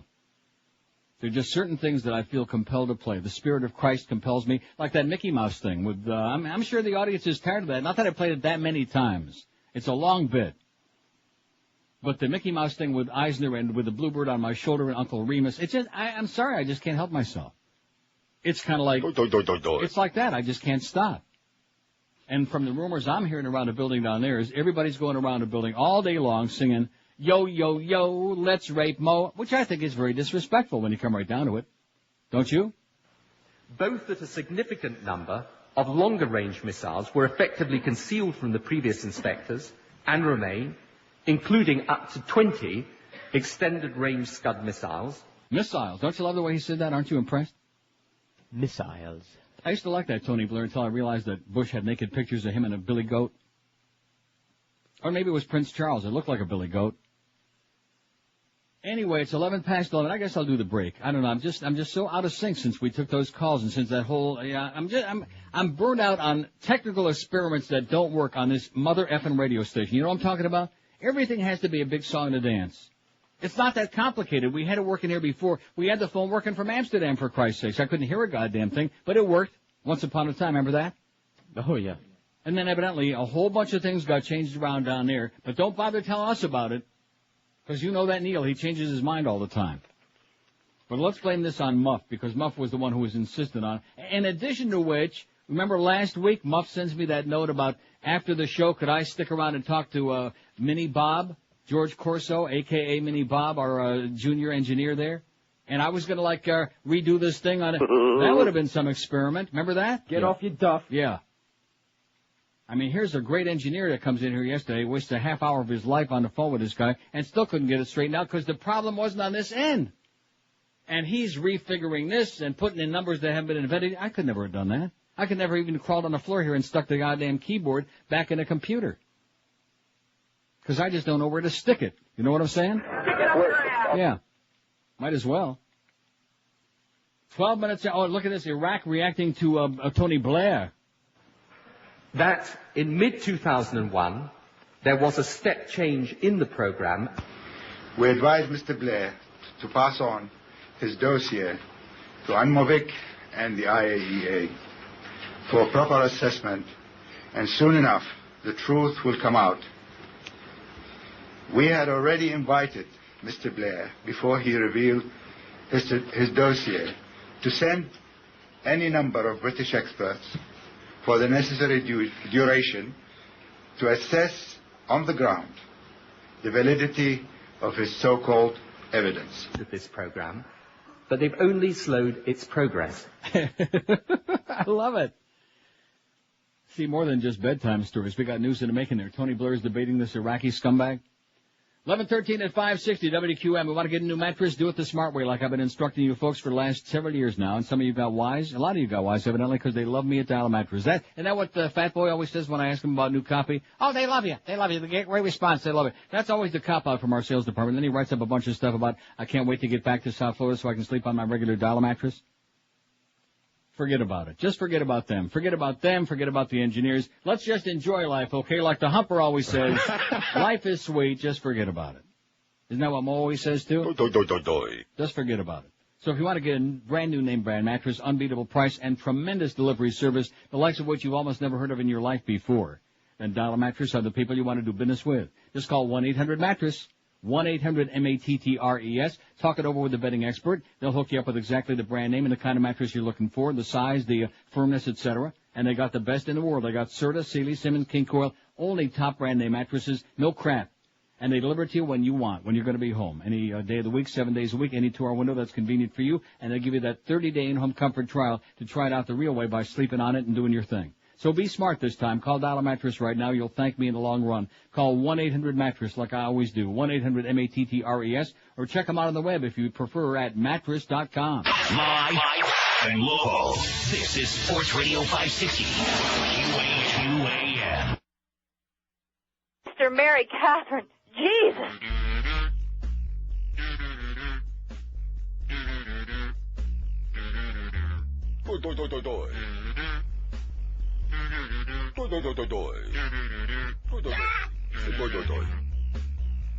I am Mo Howard David, decrepit and I'm ancient. All over my old face are blue and reddish purple veins. I don't know why they hate me, or why they always rate me. It must be cause I got these blue and reddish purple veins. A vein pop on my arm like a Ramic Nally Mapalaka. I got veins on my nose and nobody knows that under my clothes I wear pantyhose. But that don't mean that I'm gay. If you think my arms are bad, you ought to see my legs. I might as well keep them smooth and shaved to show a little class the next time I'm raping it. I could go to a surgeon, but that gives me the shivers. I would not want to walk out looking like Joan Rivers. Where am I here? I fired the beast, the fat little freak. I did him a favor. Now he can't afford to eat. The reason I dismissed that stinking fat bastard is because he wouldn't shut up, and he can't play canasta. Hey, somebody talking over there. Nobody talks when I rap. I rap, then you talk. Hey, look at me. I'm hip, hip. I ain't no square. I'm a ding-dong Betty, man. I'm really dead. I fire anyone I want. I don't care. Especially if they make me flip my wig made of smelly green hair. I got fired myself. It even happens to the greats. Westman once said, you get out of here or else we break your legs. So now I sit by the pool. Life's as good as it gets. With my Paladin cocktail, placing bets on the Jets. In paradise. Paradise. I don't kiss nobody's ass in paradise. I'll be schlepping down the Scoogans when I get the chance, but the cleaners aren't ready with my lime green pants. How long does it take? Kelly, call a complaint. It was just a little thought, so what? I left this thing. You think that's funny? Want a knuckle sandwich, buddy? I can do what I want, because the management loves me. Gonna tell you something, Mo? Something you ought to know. For the longest time, I wanted you to be my hoe. You ain't my type, pal. Now am straight. Pal, Mel. What are you doing? I won't take no for an answer. Get out of here. Not you. Get out of there. Get up, bitch.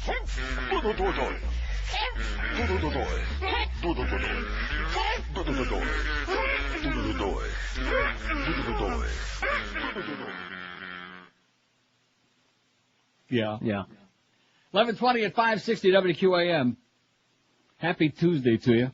Or like Bruce Williams would say, Happy Tuesday to you. One of the great broadcasters of all time. Not. Hey, Mike Webster died. You just faxed me this? Yeah, who? Hall of Fame center, helped the Steelers win 4 Super Bowls. Died today at the age of 50. He died at Allegheny General Hospital in Pittsburgh of a heart attack. Was elected to the Pro Football Hall of Fame in January of 1997. Inducted 7 months later, July 26th. How do you like that? Born in Tomahawk, Wisconsin, March 1852, went on to be an all-time big center for the Badgers before being drafted by the Steelers, playing more seasons, 15 and more games, 220 than any other player in Pittsburgh history, even more than Franco Harris. How do you like them applesauce? Mike Webster is dead. Shocking. Kind of young. 50. Heart attack. You know, there are a lot of jocks who I don't want to go into it. And they just, they die. 254 votes in our poll, and a lot of you people would like to see old Tomahawk Tomagood there died. Too Good, whatever the hell her name is, that bitch. The child whipping bitch. What should be the punishment for Madeline Gorman Too Good? I can't even say that. My tongue doesn't want to blurt that out. Too good. Too bad to be true. The woman caught on tape beating her 4-year-old little girl. That Indiana, tinkerer. Burn the bitch at the stake on national TV. 90 people, 35.5% say burn the bitch. Oh! Yeah. You're right. I should might as well make use of that because it has so little other use that Hopkins drop in. What do we do with people like her? Burn the bloody bitches. There you go. Nice going, Tom. How is he doing, by the way? We ever hear from him again? Not lately. Here's a guy, my hat's off to him, a great news guy, a good guy, and he just finally got out of the business. He took off and he went to South America or somewhere, said, screw all of this. Good for you, Tom. Hope he's doing well. Maybe he's in Costa Rica. Maybe he's hanging out with the Bugman, Oh, and speaking of the Bugman, we got no more ants. Thanks, Steve. Don't call us. We'll call you. You know what I mean? What do you mean? I mean, Steve the Bugman did a good job, but we don't want to talk to him. He did a great job. He talks a little because slow. He's strange. He's a little bit strange. Maybe all bug people are strange, you know what? I don't know. Maybe it's the poison. Probation only for the bitch, 50. Probation and loss of custody of her children, 45. 1 year in jail, 29. 3 years in jail, 24. No punishment, spare the rod and spoil the child, 21. 21 of you lunatics out there. And I knew we'd get some votes on that. It's not just a crank vote. There's a lot of people out there that think that a parent ought to be able to just beat the crap out of a kid. It's one thing to give the kid a smack, you know what I'm saying? But to just beat the bloody crap out of a 4-year-old little girl and to be banging on her and whipping on her like some kind of a little goddamn dog, like a min pin. Maybe they got a point, you know? Well, maybe the little girl just didn't get the stuff she was supposed to get so they could return it and get the money for it. Right. Maybe she missed out on her assignment. Broward Elections Chief, speaking of missing out on your assignment, Broward Elections Chief signs away power in the wake of botched election. This is hysterical. Broward County Election Supervisor Miriam Elephant ceded virtually all control over her orifice and local elections in a contract she signed yesterday in response to criticism that she bungled the September 10th primary. You blew it, Miriam, okay? You blew it. All election responsibilities and all personnel and budget decisions will now be the responsibility of a professional administrator that state and local political leaders urged her to hire, Joe Cotter. Remember him? He used to play for the Blue Jays. No. Cotter had run the office's day-to-day operations under Elephant's predecessor, but left in January. Cotter's employment contract leaves Elephant as little more than a figurehead for the remainder of her first term in office. It runs through November 2004, after the next presidential election, oy vey, and after Elephant will have to stand for re-election. Her only direct duties will be to hire an administrative assistant, choose the office's lawyer, and dole out voter outreach money. If she interferes with Cotter, he can quit and collect his annual salary of $105,000. So all we can say is, welcome back, Cotter. The extraordinary deal aims to keep Elephant and Cotter from sniping at each other publicly. If Elephant makes any derogatory remarks, Cotter's entitled to a severance package. Cotter could lose his job if he says anything negative about Ms. Elephant. The contract with Cotter is part of the steps Elephant agreed to take last week rather than face the prospect of being removed from office for misconduct because of the widespread election problems. In addition, county administrators will manage the polls on November 5 as a personal birthday present to me. Elephant makes $122,000 a year as supervisor, and her spokesman said he didn't know how she'd cover Cotter's new salary. She has a payroll of some $3 million with 14 employees making more than $50,000 a year. Another employee, Walter Foreman, is listed as deputy supervisor and has a salary of $95,600, and there are 4 assistant supervisors making between $85,000 and $60,000. Of course, if Walter serves on the jury, wouldn't he be the Foreman? Elephant's lawyer, Robert Bushell, every name in here has got like a bit waiting, you know what? Robert Bushell, I guess that is, cast the contract as no different than Cotter's responsibilities before Jane Carroll retired as election supervisor in 2000. He said Elephant has legal authority to sign over the duties because she ultimately remains responsible under state law. And if she has the same botched up result in the next election as she did in the last one, I tell you what, we're going to put her on TV too. We'll make you a star too, Miriam Elephant. This is more of a relationship between Cotter and her than Cotter and the citizens of Broward County, Bushell said. The buck stops with her even though he has substantial authority. The September 11th election, as we all know, turned into a disaster. As polls opened late and closed early, voters received inaccurate registration information. Uncounted votes were found after initial tallies were sent to the state. Neither Elephant nor Cotter could be reached for comment, of course, yesterday, but Cotter previously told the South Florida Sun-Sentinel that he thought he could have the election system ready in time for November vote, given the help that's been offered. So we're hoping, okay, we got our fingers and legs crossed. Oh, and by the way, what's his name? What's the bald-headed James Carville on Crossfire last night, which I hate the show, but I saw about 5 minutes. Had some great things. He said Governor Jeb Bush is the biggest bumbler, the worst of any of the 50 states in the country. And the idea that he should be given another 4 years is so grotesque and unthinkable, unacceptable, that it almost defies words, even from a lunatic like him. How do you like that, huh? The worst bumbler of them all. We got him! Oh! All right. As we continue being consistent. Maybe not good, but we're consistent. 26 after 11 at 5:60. Like Tony Blair, we're consistent. The capability being developed, incidentally, is for multi-purpose use. Good.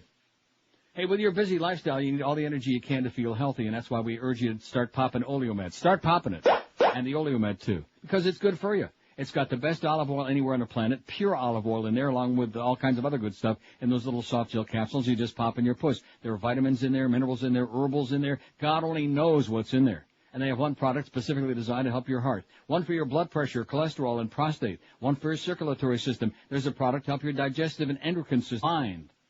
All using the benefits of pharmaceutical-grade olive oil, and Oleomed makes products for men and separate ones for you ladies out there, too, designed for your various tories.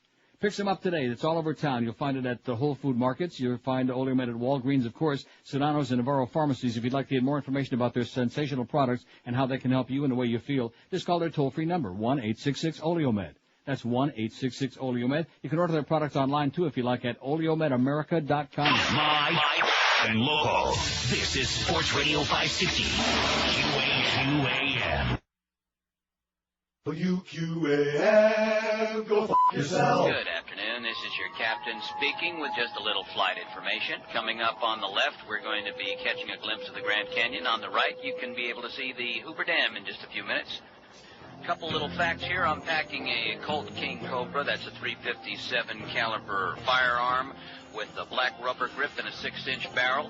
The co-pilot is carrying a Kimber Custom Defense pistol with all the bells and whistles you'd expect from a custom gun of that kind, with an alloy frame and bevel treatment on the entire gun.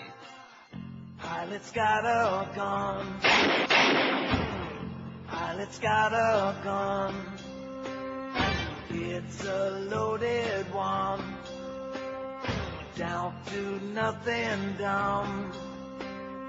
Better think it through before you overtake the crew. Instead of you getting arrested, something worse will happen on the plane.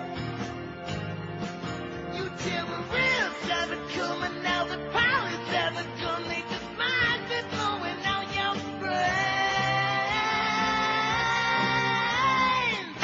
Back, relax, and enjoy the rest of the flight. 11:32 at 560 WQAM. Happy Tuesday to you. To get all this done, and we look forward to working with the members of Congress to get it done. Oh, yeah, let's get it done, baby. Let's go over there and blow him. You know what he reminds me of, Sodom? He's like Frankenstein's monster. That's what this whole thing reminds me of. And, of course, it was, this is W's hero was Reagan, and, of course, Daddy Bush. And those, why are they showing these real tight close-ups? What is that? Oh, look at his veins. Yes. Why are they doing that? Explain why. I think they're screwing up. Explain why he didn't put new information. Protect sources. Go ahead. You could explain why. Zoom in on his eyeball again. I beg your pardon? Let's zoom in on his eyeball again. That was bad. They were like, the cameraman was screwing up there, and he was like zooming in like they were going to show us a zit on his forehead or something. Hey, even I feel bad for him, which is saying a lot. By the way, Joe, I got your facts. Thank you so much. Here's a guy that's got diaries. You like that? Yeah. Did you read that? A lot. We love Joe a lot, and he's right. The new radio does suck. And he even listens to the news and IOD in the morning because morning radio is so bad. I guess he don't listen to our boy in the morning is what it sounds like. And, of course, who does? He likes Hank and Jim, it says, but as soon as I hear who do you think the Finns will draft in 2007 or what's the over and under on the unders and overs, I have to change the channel. And then, of course, it's the same crap songs over and over again on FM, on Big Dick 106. So we thank you very much, especially for that last sentence there, Joe. So wink, wink, nudge, nudge. Thank you. Don't we love Joe? A lot. A lot. Bomb threat stops train. You know this story? No. Well, it's another bedtime story from Uncle Neil. In fact, that's why Bill O'Brien is curled up on his little couch, just like Mayor LaGuardia was reading stories on the radio. A man allegedly made a bomb threat aboard an Amtrak train, forcing it to stop for more than 2 hours, an Amtrak spokeswoman said. The Chicago, Illinois-bound Capital Limited, with 104 passengers and 15 crew members, made the unscheduled stop Sunday in McKeesport, Pennsylvania, this Pittsburgh suburb. Well, do you know McKeesport? No. Why not? Never been to Pittsburgh? Nope. Don't. It's okay. In this Pittsburgh suburb, while FBI officials and a bomb-sniffing dog searched the train for explosives, said Amtrak spokeswoman Karina Van Veen. None was found, FBI Special Agent Bill Crowley said. Raymond Lamont Smith, no relation to Dave Lamont, 27, allegedly told someone aboard the train he had a bomb, Crowley said. Police arrested Smith, who had an outstanding warrant in Georgia on an unrelated drug charge, Crowley said. Smith's last known address could not immediately be determined. Authorities were determining whether to file federal or local charges. Passengers and crew members were allowed to reboard the train and continue out of Chicago nearly 4 hours behind schedule because some scumbag says, I got una bomba. How do you like that? Piece of turd.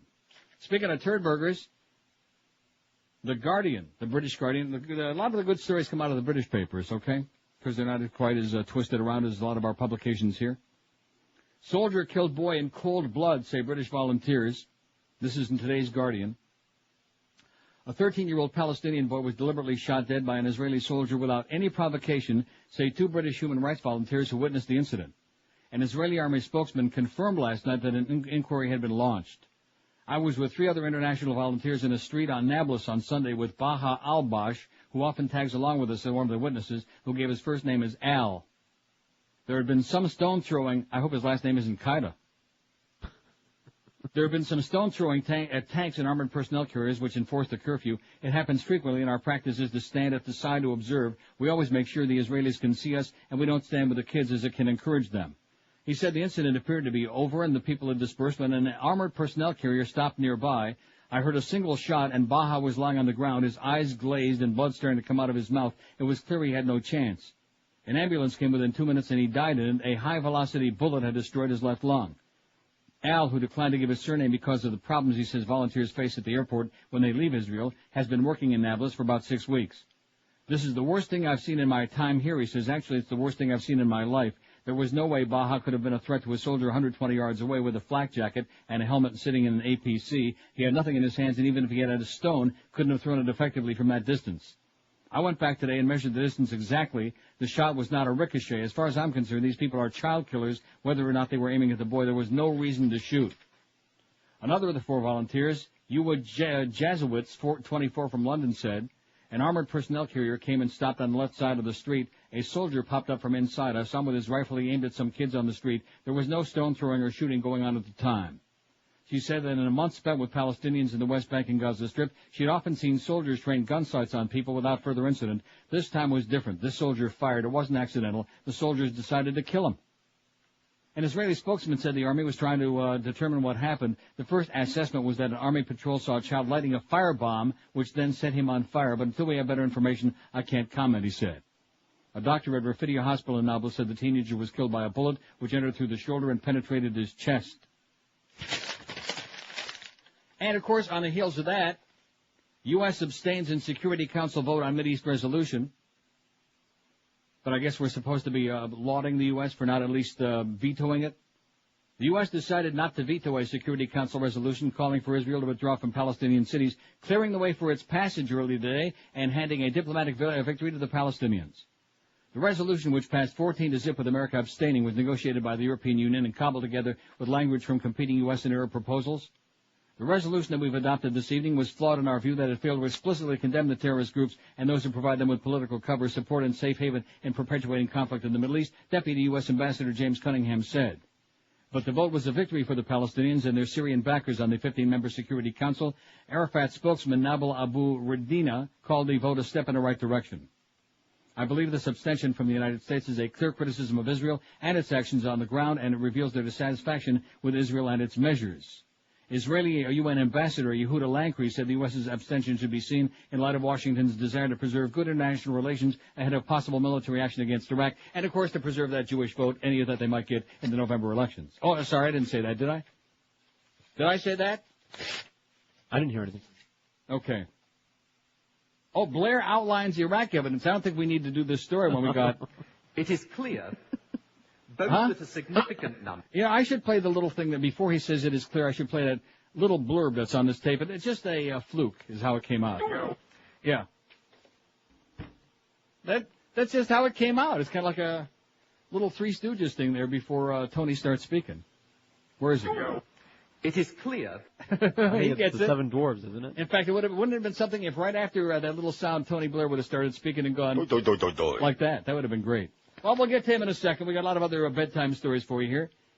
And, of course, we got Jim Mandich coming up from Shula Steak 2 at 1 this afternoon. The highly rated Hank Goldberg who bailed us out. Thank you, Hopper. He picked us up with his big fat suspenders and yanked this station right up by his bootstraps. Nice going. Thank God for the Humper during those horrible summer months when George is chasing the audience away with those grotesque ass stories. And, of course, Mo, he just chased them away, period, and they ain't coming back, is what it looks like to me. I could be wrong, but I don't think so. In fact, Mo, we did a little research this morning. We looked through some of the old books of the worst team, which never had any gigantic numbers, but, you know, they were like mediocre at best. But nevertheless, Mo, I think, may be setting new lows before he's done with. How low? In fact, that's the question people are asking all around the market now, around the radio market, now that this new trend just came out yesterday. How low can Mo go? That seems to be the question. And I don't think anybody's got the answer yet. I don't think we've... You know what they talk about, like on Wall Street, about retesting the lows? Yeah. I think that's what we're doing on the morning show. We're retesting the lows. From like back when John Moynihan was there. and some of the other weak-kneed sisters they had in the morning. 20 till noon at 560 WQAM. If you have weak knees, you need good shoes. Does that make sense to you? Of course. Or if you're like Tom Welling and you got big feet, you need. What time is the show on tonight, Smallville? 8 or 9? Oh, let me check. How are you going to check? I got a thing here. Okay, you better look in your thing, because I forgot, and I apologize for that, because this is one thing I should definitely know. I can't afford to miss Smallville, and that's the end of me. That's the end of. And of course, this episode tonight is going to be so heavy duty, man. We got that red pickup truck with Lana in it is flying through the air, and Clark has got to save her ass. And then in the meantime, we got the little spaceship is like hovering in midair there in suspended animation, like Larry King. 9 o'clock. 9 o'clock tonight on WB Smallville. Be there or be square, okay? Or like Dick Enver said, let's go down to B squared. Can you believe he said that? No. Lonnie Bernstein, let's go down to B squared. That frickin' Dick Enberg. Time to hang it up, Dick, okay? Once you get past the age of 100, time to say bye-bye, thanks a lot. Hey, I'll tell you a place where you'll say, hi, I'm glad to see you, hi, and that's Brandy's Shoes in Pompano Beach. Brandy's is a great place to shop because they treat you right, they know your feet inside and out, they got unbeatable selection, and they got all the top names, and on top of that, they have unbeatable everyday low prices, too. They got the top names, like I said, Rockports, which are some of the best in the world, SAS, Sperry's, Timberland Naturalizer, and lots more as well. So you can just about be guaranteed whichever style you're looking for that suits your eye when you walk in there, they'll have your size and stock, even if you got gigantic big feet like Tom Welling or little teeny tiny feet like the Beast. Doesn't the Beast have small feet?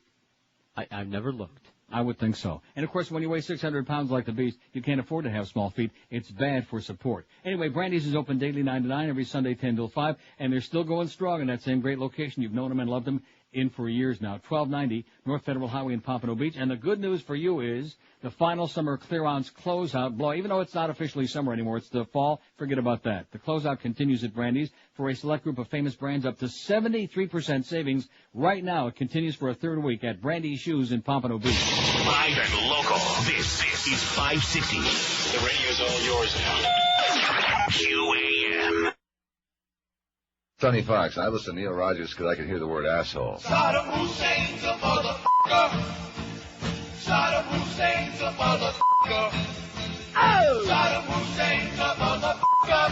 Yes. Saddam Hussein's a motherfucker. Iraq's a crappy little country. Smells like the mustache on his face. Just get rid of that. You're a drinking chubby and blow up the whole goddamn place. Oh! Saddam Hussein's a motherfucker. Saddam Hussein's a motherfucker. Saddam Hussein's a motherfucker. Saddam Hussein's a motherfucker. What? Saddam Hussein's a motherfucker. Saddam Hussein's a motherfucker. Saddam Hussein's a motherfucker. Saddam Hussein's a motherfucker. So Tony Blair outlines Iraq evidence. I'm not going to waste a lot of time with this because he had nothing new. I saw his speech this morning. There was no smoking gun. His dossier that he released today, his 55-page report based on intelligence and UN's inspectors' reports, said Iraq's weapons of mass destruction program is active, detailed, and growing.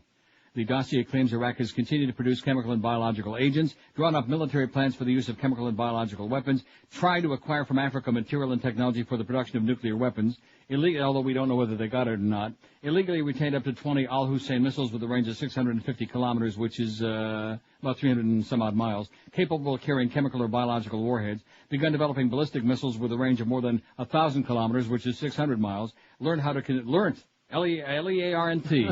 Well, it's from the BBC, okay? Learned how to conceal equipment and documentation from weapons inspectors. And not only that, both that a significant number of longer-range missiles were effectively concealed from the previous inspectors and remain, including up to 20 extended-range Scud missiles.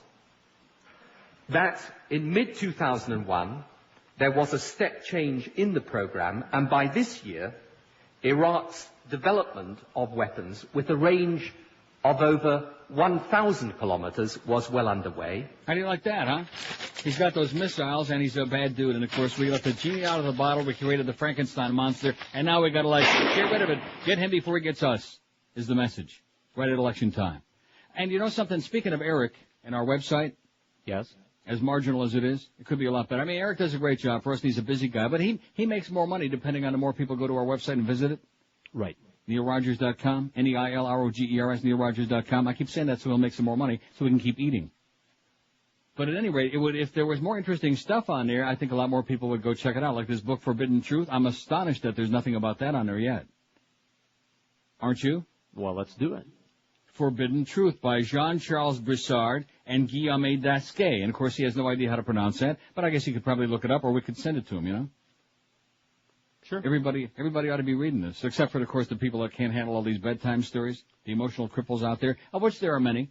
Because we have people listening to the show that just want to hear that. That keeps them happy. Or maybe once in a while, one of those. Or even one of those really gets them going. Or that. And if that doesn't do it, some of the people. Oh, and speaking of that Jehovah's Witness thing you faxed me is pretty interesting. I know. And this other thing about the Traveler, it was new information. That's why I got it right here. When you relax, I'm way ahead of you, man. Oh, I'm doing a radio show over here. Redundant thing. I'm doing a show over here, okay? I read the part that's marked. Did you mark that? No. No, see, the person that faxed marked it because they knew that that's the part we didn't get to yet. And on the other page. So just relax. Just calm down. You get a little hyper today because your numbers suck this summer because, a lot of people out there don't like when you're on. Well, guess what? You did okay. Not great, but you did okay. You're still number one. Not by much. Hanging on by a thread. By a teeny tiny curly hair. That could have come from somebody's rectum or someplace else. But nevertheless, hey, number one is number one. You know what I'm saying? It's like winning a horse race. You don't have to win by 5 lengths. That's why this over and under crap is a bunch of baloney, see? That's why I never bet on football or any other sporting event. If I got to go to the track and my horse has to win by 3 lengths for me to cash, I don't think I want to bet. See what I'm saying? Yeah. No, seriously, it's stupid is what it is. It's stupid. If I'm going to bet a football game, the Dolphins and the Jets, whoever it is, if I pick a team, that should be enough. Oh, but you got to cover the spread. See, once you start with that covering the spread crap, that's adding like another wrinkle into it. It would be like saying, oh, you can win the lottery if you match all 6 numbers, but only if you have an order. Right? Right. That's ridiculous. Oh, if you win at the track, you got to win by 2.5 lengths in this race, or else and how the hell do you measure 2.5 lengths when you come right down to it? Very carefully, I guess. If you win by a nose, if you win by that same little hair I was just talking about, that's good enough. You cash. Winner, winner, winner. Randy Waples on the outside. I'll tell you one thing, boy, they got good racing here in Toronto. Man, they handle a crap load of money here at the tracks here. And, of course, they also, you know what they also have at the tracks in Ontario? I give up. Slots. Handy. That's one of the reasons so many people show up. They have slots, and they rake in a crap load of tax money for the province, eh? Taking a crap load of cash. And they got great racing, man. They got your Chris Christoforou and Randy Waples and Mike Satik and Tony Kerwood and Steve Condren. Huh? I'm going to name them all before I'm done here today. How do you like that? Anyway, so getting back to the Irish nomadic group, the whatever this is, what do we call them? The Tinkers, the Travelers. The Tinkers, the Travelers, the Tinkers, whatever you call them. I call them assholes is what I call them. Yeah, there's no more potato. See, this business of hanging on, I'm sorry. It's just like the organized religion crap. Just because you were born into some kind of dysfunctional whatever it was, break out of it. When in doubt, break it out. Instead of spending the rest of your life being limited by whatever you were brought up as. This is their life. This is their angle, their racket. I understand, but that's why I never thought about it that way. You're right. Why should they break out of it when this is an easy way to make a living? A good scam. $700,000 plus a year tax free sounds like a pretty good scam. In fact, we probably got a lot of people out there want to sign up.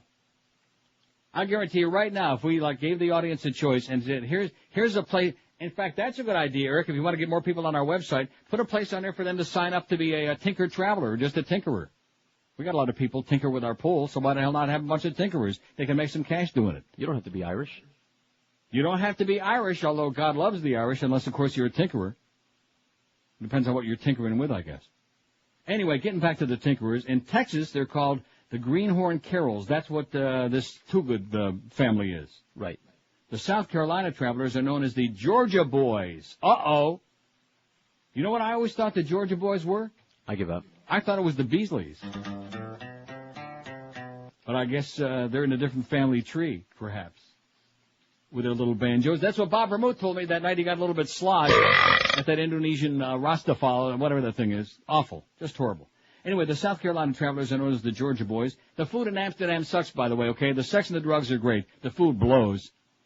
In Memphis, they're known as the Mississippi Travelers. Speaking by telephone from Columbia, South Carolina, Mr. Livingston said the Irish Travelers were devout Catholics and spoke their own language, known as Shelta or Cant, partly based on Gaelic. And, of course, when they said to her, they said, "Stop beating your kid, honey." She said, "Can't." Isn't that what she said? I should not have done that. Turn yourself in, honey. Can't. The biggest single concentration of about 3,000 Irish travelers lives in the town, you were right, of Belvedere in South Carolina. Boy, you sure know your travelers, mister, I'll tell you that. I saw a documentary. You don't know your radio programming, but you sure know your travelers. Belvedere, South Carolina, but travel around 80% of the time, Mr. Livingston. They get around. Belvedere is known as Murphy's Town after a Father Murphy who helped him settle her. I wonder if he was kin to Father O'Toole or not. They come at home annually for the Masters Golf Tournament nearby Augusta, where they bet on the outcome, Mr. Livingston said, and I guarantee they bet there's not going to be no women playing in it. The Irish travelers do caulking and roof work and paint barns. Some of them are good business people, but take advantage of elderly people a lot. Mr. Livingston said there were also English travelers in the U.S. who went around doing big construction jobs with heavy equipment, and Scottish travelers who worked on waterproofing and house repairs. Scottish travelers. I wonder if they wear kilts. Only on Sunday. Before the incident, Ms. Too Good and her husband John, a contractor, had been living in Mishawaka for about 6 months. The Greenhorn Carols made news in January 2000 when 5 of their young male members were killed in a crash on Interstate 30 in Fort Worth. The accident shocked authorities when they discovered that none of the boys was older than 14, and 4 were carrying false driver's licenses, misrepresenting their ages. Sounds like a bunch of Mishagoyim in Mishawaka to me is what it sounds like, don't it? Scamsters, tramps and thieves. Exactly, which, you see, the Yiddish is always more colorful and right to the point. Right. Mishagoyim. That's exactly what that means. In fact, if you look up Mishagoyim, you'll see the whole goddamn Too Good family right there. Even Dudley Too Good is in it. Remember Dudley Too Good? No. Too good for this show. 319 votes on the poll, and you people want to fry your ass right there on TV. And I say, yeah, I'm with you. I'll tune in. What am I getting all excited about? 11:56, 4 minutes till noon. I'm getting excited because it's almost a big noon to 1 hour. And because we're not going to be taking no calls on the show tomorrow. And, of course, tomorrow on the noon to 1 hour, we got our Wednesday wackos, our Wednesday, what do we call that? I don't know. Just Wednesday plain comedy, whack but it's noon to 1. Wednesday whack-off from noon to 1, okay? So get the petroleum jelly out. And have yourself a wonderful time. Crank out a batch. New Balance. Now, don't see, that's a Ron and Ron thing. That whole batch was Opie thing. and Anthony. That was Opie and Anthony. No, Ron and Ron. Did they steal it from Opie and Anthony? They must have. Well, how long have Opie and Anthony been on the air? I don't know. No, I think maybe it was the other way around. Ron and Ron were doing that batch crap before Jesus was a baby. New Balance of South Florida covers all your athletic and footwear needs. If you need new, how's the crib? If you need new athletic shoes for cross-training, cross-dressing, running, walking, weightlifting, or other weekend warrior activities, New Balance of South Florida has got your feet covered, just like they got my feet covered in great style. I'm not exaggerating, I love my New Balance shoes. Aren't they spiffy? Yes. You've seen them. Yeah, I have my own. own. I'm on my second or third pair right now, the ones with the Velcro straps and with tremendous soles and great cushion and support, and you feel like you're walking on air. You feel like you're floating a little bit, especially when I get over to Church Street, eh? New Balance of South Florida has a revolutionary concept, and, of course, they still measure it the old-fashioned way. In fact, when Tom Welling goes in there, they say, hey, Tom, let's take a look at how long it is and how big it is, and your foot, too, so we can measure it up just perfectly. We can cover it up with something really nice. And they got infant sizes all the way up to size 20, so even if you got gigantic feet or little teeny-tiny feet like Mike Spindell, they can fit you up. New Balance of South Florida's got style, sizes, and widths of shoes you can only find before in catalogs or by mail order. And, of course, whatever you're looking for, they got it there for you. If not, by some miracle, they'll order it for you, no extra charge. You'll be wearing them in no time at all. Make a run to New Balance of South Florida, Aventura Mall, Pinecrest, Boca Town Center, and coming in November to their new location in Palm Beach Gardens. If your feet could thank you, they would, for schlepping them over to, see, we got to get Schlepp in here to make Pete Lenny happy, schlepping them over to New Balance shoes. We're Sports Radio 560 QAM. This is Steve Goldstein, but you can call me Geldy. Whenever I'm in town, I listen to... Wait a minute, I am in town. It's the 12 to 1 hour. Today on Critter Hunter, we'll try to snag the elusive American airhead. The airhead, once thought to be very sly and cunning, isn't at all. It's just that the airhead really has no purpose and wanders around aimlessly, which causes it to be hard to track down. You can't follow the footprints, if you know what I mean. So what we're doing today is cruising the ritzy area of town. Oh my, there's a beauty right over there. She's stunning. Nice little perky. Now, All I have to do is dangle this shiny gold bracelet in front of her. That's it, it's beginning to work. Come on, darling. No one's gonna hurt you. Isn't she a beauty? Oh, yeah, the American airhead really knows her way around an Aussie diggery-doo. Until next time, remember, always bring protection and enough cash to cover expenses. So join us next time on Cuda Hunter. Come here, baby. You know something? That's two psychic moments on the same minute there. You want to know why? Because the next story I got is from The Age, which is an Australian newspaper. And the thing you just faxed me from one of our listeners, White Man's Burden by Paul Krugman in the New York Times, was the second story down in my pile. I already had it, but thank you anyway, but I already got it. All right. How do you like that, huh? Everybody's psychic powers are kicking in. Oh! Put that frickin' Miss Cleo to shame, and that Jonathan Edwards. How can he still be on the air? Is that show still on? Yes. Crossing Over? Just remember, it's on the Science Fiction Channel. Oh, my God. They should put that up here on Scream TV, because every time I see him on there, I start screaming like a lunatic. What is he doing on there? Oh, but all this other stuff is quackery, it's fakery, right. You mean like organized religion, right? Yes. Right. The word from the CIA, it's the oil stupid, an article in today's Australia newspaper, The Age.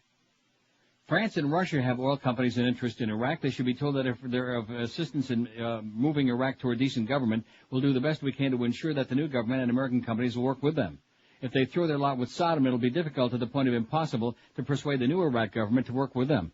Former CIA Director James Woolsey quoted in the Washington Post September 15th, so there you have it. The Bush administration may be telling the world that the reason the UN Security Council has to approve an Allied attack on Iraq is because of Iraq's weapons and mass destruction capability, but the real reason France and Russia are being told to get on board the U.S. military bandwagon is Iraq's oil reserves. According to the Washington Post, all 5 permanent members of the Security Council, the U.S., Britain, France, Russia, and China, have international oil companies with major stakes in a change of leadership in Baghdad. The Washington Post is one of the major media vehicles through which members of the American establishment talk to each other. It's clear the real issue here is who controls Iraqi oil.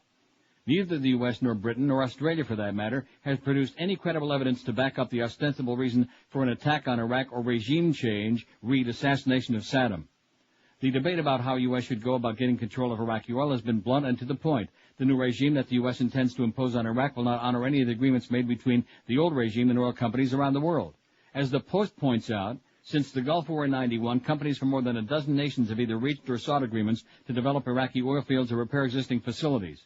According to the latest U.S. Department of Energy background paper on Iraq published in March, the UN had warned in 2000 of a major breakdown in Iraq's oil industry if spare parts and equipment were not forthcoming. The U.S. said any extra money should be used only for short-term improvements to the Iraqi oil industry and not to make long-term repairs. The U.S. Department of Energy said as early as January 2002, the head of the UN Iraq program, Benon 7, expressed grave concern at the volume of holds put on contracts for oil field development and stated the entire program was threatened with paralysis. According to Sevon, these holds amounted to nearly 2,000 contracts worth about $5 billion, about 80% of which were held by the U.S. The Iraqi regime in waiting, politely known as the Iraqi National Congress, an umbrella group financed by U.S. oil interests, has made it plain that it will not be bound by any of these deals. The INC leader, Ahmed Shalabi, is quoted in the Post as saying he favored the creation of a U.S.-led consortium to develop Iraq's oil fields. Iraq's oil fields are second only to Saudi Arabia, controlled by the U.S. through the House of Saud, which the U.S. is guaranteed to protect against external or internal threats. According to the U.S. Department of Energy, Iraq contains 112 billion barrels of proven reserves, along with roughly 220 billion barrels of probable and possible resources. Iraq's true resource potential may be far greater than this, however, as the country is relatively unexplored due to years of war and sanctions. There is nothing new in the U.S.-British policy in the Middle East and in Iraq in particular. Iraq was a client state, or in polite terms, an ally. Client states are defined according to U.S. academic Noam Chomsky by their obedience, not their values. Saddam was given diplomatic cover for as long as he was obedient to U.S. interest. Now he's damned as a monster. A client oil state was first defined by Lord Curzon, who was the British Foreign Secretary after WW1. He said it was an Arab facade, ruled and administered under British guidance and controlled by a native Mohammedan, and as far as possible by an Arab staff. There should be no actual incorporation of the conquered territory in the dominions of the conqueror, but the absorption may be veiled by such constitutional fictions as a protectorate, a sphere of influence, a buffer state, and so on. The U.S. took over the British Imperial Prize in the Middle East after WW2. The official U.S. State Department history, 1945, volume 8, page 45, noted these resources constituted a stupendous source of strategic power and one of the greatest material prizes in world history, probably the richest economic prize in the world in the field of foreign investment. The U.S. is not going to give up Iraq without a fight, even if the main cost will be damage to its reputation as a good global citizen. If Australia follows its present course, a more sophisticated version of All the Way with LBJ will share the cost, but without the major benefits that might be available to the 4 members of the Security Council, which the U.S. wants on their side to provide a moral fig leaf for its policy in the Middle East. In today's age in Australia. How do you like them apples, huh? Excellent. Disgusting.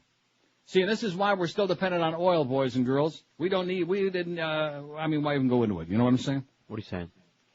This is still why there are people like George driving those big gas-guzzling SUVs. And why we have to, see, otherwise, if it weren't for the oil factor, we could blow Saudi Arabia and Iraq and Iran and Sudan and all those far-bits into the Stone Age. Or at least further into it than they already are. But it's all about OIL and MONEY. And anybody who don't believe that is full of SH. So Paul Krugman writes in the New York Times today, White Man's Burden. He says, no, that's not what he said. He says we should listen to Karl Rove when he lauds former presidents. For example, Mr. Rove has lately taken to saying that George W. Bush is another Andrew Jackson. As Congress considers Mr. Bush's demand that the Homeland Security Department be exempt from civil service rules, it should recall that those rules were introduced out of revulsion over the spoils system under which federal appointments were reserved for political loyalists, a practice begun under Andrew Jackson. But Mr. Rove's original model was William McKinley. Until September 11th, we thought Mr. Rove admired McKinley's domestic political strategy. McKinley was also the president who acquired an overseas empire. And there's a definite whiff of imperial ambition in the air once again. You smell it? I can. He writes, of course, the new Bush doctrine, in which the United States will seek regime change in nations that we judge might be future threats, is driven by high moral purpose. But McKinley-era imperialists also thought they were morally justified. The war with Spain, which ruled its colonies with great brutality but posed no threat to us, was justified by an apparent act of terror, the sinking of the battleship Maine, even though no evidence ever linked that attack to Spain. And the purpose of our conquest of the Philippines was, McKinley declared, to educate the Filipinos and uplift and civilize and Christianize them. Moral clarity aside, the parallel between America's pursuit of manifest destiny a century ago and its new global sense of mission has a lot to teach us. First, the experience of the Spanish-American War should remind us that quick conventional military victory is not necessarily the end of the story. Thanks to American technological superiority, Admiral George Dewey destroyed a Spanish fleet in Manila Bay without losing a single man. But a clean, high-tech war against Spain somehow turned into an extremely dirty war against the Filipino resistance, one in which hundreds of thousands of civilians died. Second, America's imperial venture should serve as an object warning against taking grand strategic theories too seriously. The doctrines of the day saw colonies as strategic assets. In the end, it's very doubtful whether our control of the Philippines made us stronger. Now we're assured that the military action against rogue states will protect us from terrorism, but the rogue state now in our sights doesn't seem to have been involved in 9/11. What determines whose regime gets changed? Finally, we should remember that the economic doctrines that we used to justify Western empire building during the late 19th century, that colonies would provide valuable markets and sources of raw materials, turned out to be nonsense. Almost without exception, the cost of acquiring and defending a colonial empire greatly exceeded even a generous accounting of its benefits. These days, pundits tell us that a war with Iraq will drive down oil prices and maybe even yield a financial windfall. But the effect on oil prices is anything but certain, while the heavy costs of war, occupation, and rebuilding, for we won't bomb Iraq, then wash our hands of responsibility, will we, are not in doubt.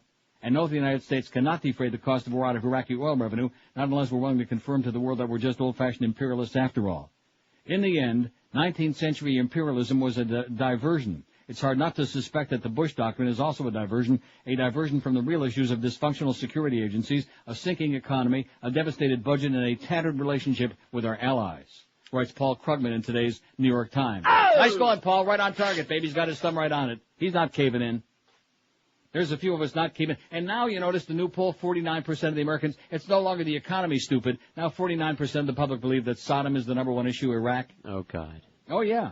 They've done a masterful job right before election time. I'm looking at my watch here. It says the 24th of September. What are we, about 6 weeks away from the election? Something like that? I just mentioned that in passing. It's 11 past noon. We got the Mad Dog coming at 1 o'clock from Shula Steak 2. The Humper, the man who is like just a giant in the sports talk industry who's saving our ass this summer. In fact, you ought to go in there and kiss him on the toes because he'll be in the studio today. The Humper. Can I kiss him on the ring? Kiss him on his ring, okay? Kiss him on his ring, his thing, his suspenders, whatever. How come I keep saying suspenders? I don't know. I think Hank would look snazzy in suspenders. He'd probably certainly look better than Larry King. But then again, so would Quasimodo. I mean, Larry King. Have you noticed him lately? No, not lately. Oh, he's starting to look really bad, you know, and he's starting to look really, really old. Hey, by now you've heard I'm positive the incredible earning potential of people in the computer industry, computer professionals we call them. You've heard us talk about the incredible demand for certified computer professionals and the fact that Todd Reck is a flaming asshole. You've also heard us talk about the great people at Fast Train. So it's time to do yourself a favor. Pick up the phone and call Fast Train toll-free at 1-866-FAST-TRAIN. You can complete your program, get certified in 4 short months, and be on your way to a new, higher-paying career. Fast Train's got 4 convenient locations in Dade Broward, including that newest one in most prestigious and highly congested Kendall. Fast Train's got convenient day, evening, and weekend classes to fit your schedule. They got full-time job placement department with over 30 years experience to get you started. So if you want to get yourself out of your dead-end job, if you want a career where you can make some serious cash and have a couple of nickels to rub together, here's the answer for you. Pick up the phone. There's no obligation. Call the people at Fast Train. They'll answer all your questions. Call toll-free 1-866-FAST-TRAIN. Tell them Todd Dreck told you to call, and when they stop laughing and pick up the phone again, they'll answer your questions. Call 1-866-FAST-TRAIN or check them out on the web at fasttrain.com. Live and local. This is Sports Radio 560 QAM. Man, I need help. Rick Riley stole my briefcase. Yes. I like to fart in his face. That smarmy dink, what gives him the right? Oh! I think his wife ought to bite it off tonight. Rick Riley stole my briefcase. What a disgrace to the human race. Oh, Rick, you're a schmuck. And Goldberg sucks. That wheel of meat should also include Rick Riley's butt. Oh, Rick Riley stole my briefcase. I like to fart in his face. I need help. Rick Riley, you're an asshole. Say it again. Yeah. Man, I need help. Okay, the reason I played that, and I shouldn't play that bit anymore because it says something about Hank Goldberg sucks, which we can't say that now. Now that he bailed us out in this last trend here. Nice going there, Humper. Congratulations to you. Well deserved. Because basically the station is like, and Eddie K's a great guy, and Joe and Mark overnight. We got a lot of other stuff going on, the Dolphin games. But generally speaking, our station is like 9 a.m. to 7 p.m. Wouldn't you say? Who, me? Anyway, I'm not asking you anything, okay? Because you're such a pussy, man. You're so non-committal. They have you right where they want you, boy. They got you so pussified. Yeah. Get out that cart we got back there somewhere with those meowing sounds, because pretty soon, no wonder you're worried about the Chinese. If they ever found you, they'd fry you for lunch. Anyway, here's a fact that says the reason I played that, I was flipping through stations a couple mornings ago, and the douchebag on Zeta was trying to come up with a contest to win tickets, and said, remember when we used to do cop or no cop with donut shops? Wasn't that a Rick and Suds bit, asked the faxer? Absolutely correct, sir. Of course it was. What's wrong with young Ron anyway, I have no idea. What the hell is wrong with them? I'll ask them. I mean, it's not funny anymore, the fact that they just keep ripping off everybody else's deal. Come up with something original, Paul, okay? He had a couple of good bits there, those Sammy Smith ones, and the Bill and Ted's Excellent Adventure and the Rick Sanchez, and that was it. That's his claim to fame. How did they do in this last trend, which we didn't do that great? George didn't do that great. And the mornings on our station, oh, my God. Wow. Ooh. Getting pretty scary. You know who I really wonder what he's thinking? He's probably not saying too much because, of course, he never makes no mistakes. I wonder what Greg is thinking about at this point, After he effed up the morning show big time and got all temperamental and got all bent out of sorts and chased away Joe and then probably sent Defoe into, rehab, which is why he did that thing with the Indians. And then, of course, Geldy is, Geldy now is like a prisoner of Zenda. All he's got to do is start thinking about hockey, and right away they kick his ass out of the room for a few minutes so he can get it out of his head. So anyway, speaking of the Jehovah's Witnesses, which I noticed that we had wasn't that the one area where we had a serious decline in our response on the poll? Yes, we did. And here may be the reason. Maybe they're busy reading Jehovah'sWitnesses.com and not NeilRogers.com. If I had known this was such good reading, I'd have visited that site a long time ago. Well, you better get with it, mister, because maybe it'll get your numbers back up there instead of talking about eating ass and stuff like that. Dwight Lauderdale don't have time to listen to your show every day. Although I do hear the rumors inside Channel 10. He likes it a lot. And your show, too. Questions from readers on Jehovah'sWitnesses.com. Somebody has faxed this to us. I think this is extraordinarily interesting.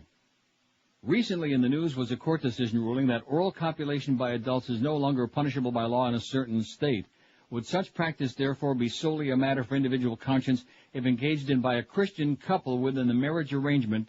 And a question coming from the USA. We don't have a name. We don't have like an address. Somebody in the USA. And here's the answer from Jehovah's Witnesses. We believe that, aside from those who have been indoctrinated with the view that in marriage anything goes, the vast majority of persons would normally reject as repugnant the practice of oral copulation as also anal copulation. If these forms of intercourse are not contrary to nature, then what is? That those practicing such acts do so by mutual consent as married persons would not thereby make these acts natural or not obscene. Are we being narrow or extreme in taking such position? I wonder what they mean by that. Missionary. No, as seen by the fact that several states of the U.S. have for a long time had laws against precisely such practices, classifying them as forms of sodomy. Legal usage, Webster's Third New International Dictionary includes in its definition of sodomy this: carnal copulation with a member of the same sex or with an animal or unnatural carnal copulation. What? Or unnatural carnal copulation with a member of the opposite sex, specifically the penetration of the male organ into the mouth or anus of another. Into the mouth or rectum anus of another. Of course, dictionaries and state laws differ, but our position is based primarily upon God's Word, the Bible. Yet such worldly evidence, in fact, remember in Genesis, where God says, be fruitful and multiply, but don't eat no ass?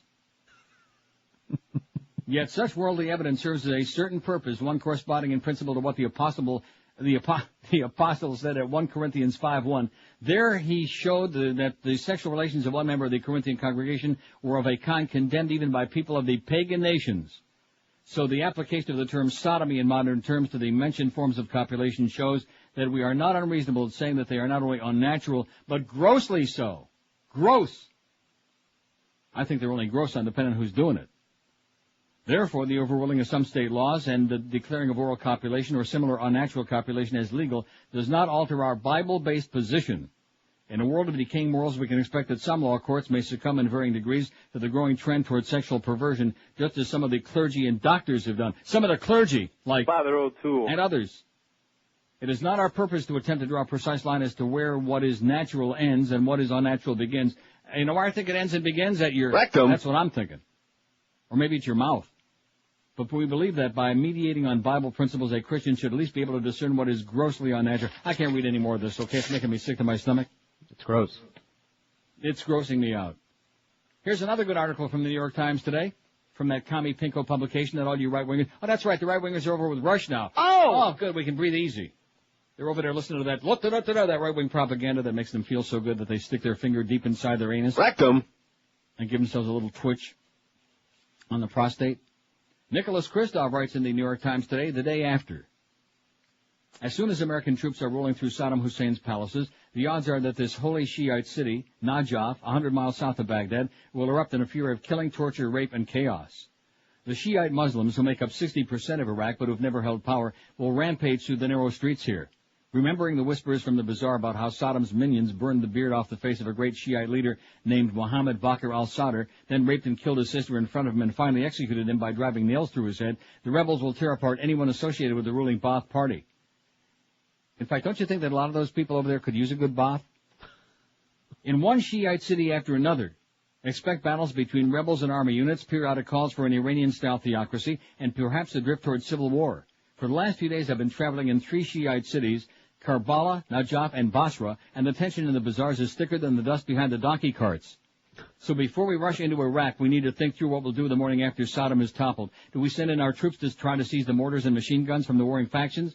Or do we run from civil war and risk letting Iran cultivate its own puppet regime? In the north, do we suppress the Kurds if they take advantage of the chaos to seek independence? Do we fight off the Turkish army if it intervenes in Kurdistan? Unless we're prepared for the consequences of our invasion, we have no business invading at all. So, après Saddam, le déluge? What the hell does that? See, when they start with that French stuff, I don't get it. Anyway, that's only a guess, of course, but it's exactly what happened last time Saddam was in trouble at the end of the Persian Gulf War 1991. With the central government tottering, a Shiite uprising began in Basra and quickly spread. Here in Najaf, rebels tossed officials out of the windows of the Ba'ath Party headquarters to be hacked apart by others below. Rioters raped and killed children in front of their parents. Saddam's suppression 2 weeks later, as U.S. forces stood by passively, was equally brutal, with rebels hanged from lampposts and dragged to their deaths behind tanks. Not surprisingly, when I asked people in the bazaars about the uprising, they mostly turned pale and remembered urgent business elsewhere. It hurts my heart when I remember it, said Nasim Jawad, a 40-year-old jeweler in the Najaf Bazaar, who was one of the few to admit to being in the area at the time. They burned the supermarkets, destroyed the laboratories, schools, and hospitals. Mr. Jawad was prudent enough to adhere to the government lines that the rebellion was work of Iranian provocateurs and wouldn't happen again, but I bet otherwise, says Nick Kristoff. In Basra, I asked a senior Ba'ath Party official if he wasn't worried that he and his family would be targets of mob wrath. He protested so passionately I couldn't help thinking that he had spent a few sleepless nights considering that possibility. In the north of Iraq, the challenge for the U.S. will be different. Many Kurds will demand at least quasi-independence, and there will be a ferocious struggle for the city of Kirkuk, which floats on the Sea of Oil. Kirkuk is aggressively coveted by the Kurds, by the Turkish-backed Turkmen minority, and of course by the Iraqi Arabs who control it now. More broadly, if the U.S. brings democracy to Iraq, it will mean seizing power from the 17% Sunni minority who dominate the army and government and giving it to the 60% Shiite majority. The upshot could be greater influence for Iran, a fellow Shiite country with close ties to Iraq's Shiite cities. Ayatollah Khomeini spent 13 years in exile here in Najaf, and many top Iranian Ayatollahs stayed for shorter periods. Iranian hardliners are probably salivating at the thought of America naively creating a Shiite Iraq so that the two countries could pool their nuclear resources and build the bomb together. Of course, there are happier scenarios as well. Iraq also has a 95% literacy rate and a secular middle class that eventually could be fertile soil for a democracy that would be a model for the Arab world. So it's fine to hope for democracy as long as we brace for civil war. If we invade Iraq, it must be with eyes wide open. The most ticklish challenge ahead is not overthrowing Saddam, but managing the resulting upheaval for a decade afterward, writes Nicholas Kristoff in the New York Times today. Sure a little different from what we did last time, ain't it? Sure a little different from what we did in Afghanistan last time, ain't it? No. 26 past noon at 560 WQAM. Have you heard the news about Todd Dreck being an asshole? Yes. Good, because it's absolutely true. Truth in packaging, baby. Just take a look at him and you say, there's a little asshole right there. Look at it. There's a little asshole. It's Todd Dreck. Have you heard about the 3.95% mortgage? True. If you've been thinking about it, stop thinking and do something smart, because now is the smart time to buy a home or refinance your existing home at the amazingly low rate of only 3.95%. If you have a 7.5% mortgage, that 3.95% rate would save you over 3.5%, over $3,500 the first year on a $100,000 mortgage. So instead of making things hard on yourself, pick up the phone and make them really easy. Call Financial Group at 1-800-940-LEND and they'll explain it to you. That's 1-800-940-5363. Getting yourself a mortgage someplace else will cost you literally thousands of extra dollars every year. Who wants to do that? Think of all the money you can save when you got a 3.95% mortgage. Financial Group has helped thousands of people just like you. Put your financing in the best possible position by getting yourself an amazing 3.95% mortgage. Call Financial Group today and check this out. Call 1-800-940-5363. 1-800-940-5363. They're an equal housing lender. Credit restrictions do apply. Rates are subject to change if you wait too long. And when you call, tell them that Todd Direct told you to call, and they'll probably hang up. Live and local. We're Sports Radio 560 QAM. Now, can I ask you a question? Seriously. Okay. Well, what was that? I'm not talking about the bit part of it. That sounded like the Sheik on Helium. But Yeah. what kind of an ending was that? Well, a clever and imaginative ending. Heineken! Fuck that shit! Pabst Blue Ribbon! Lots of bucks they wanted. It's lots of bucks they needed. Yeah. Bye, bye, bye. I just got the boot now, and my launch got back. Bye, bye, bye. Bye, bye, bye. I told the Russians sorry. Orbiting the planet would have been fun, but I'm short on 20 million, that's for sure.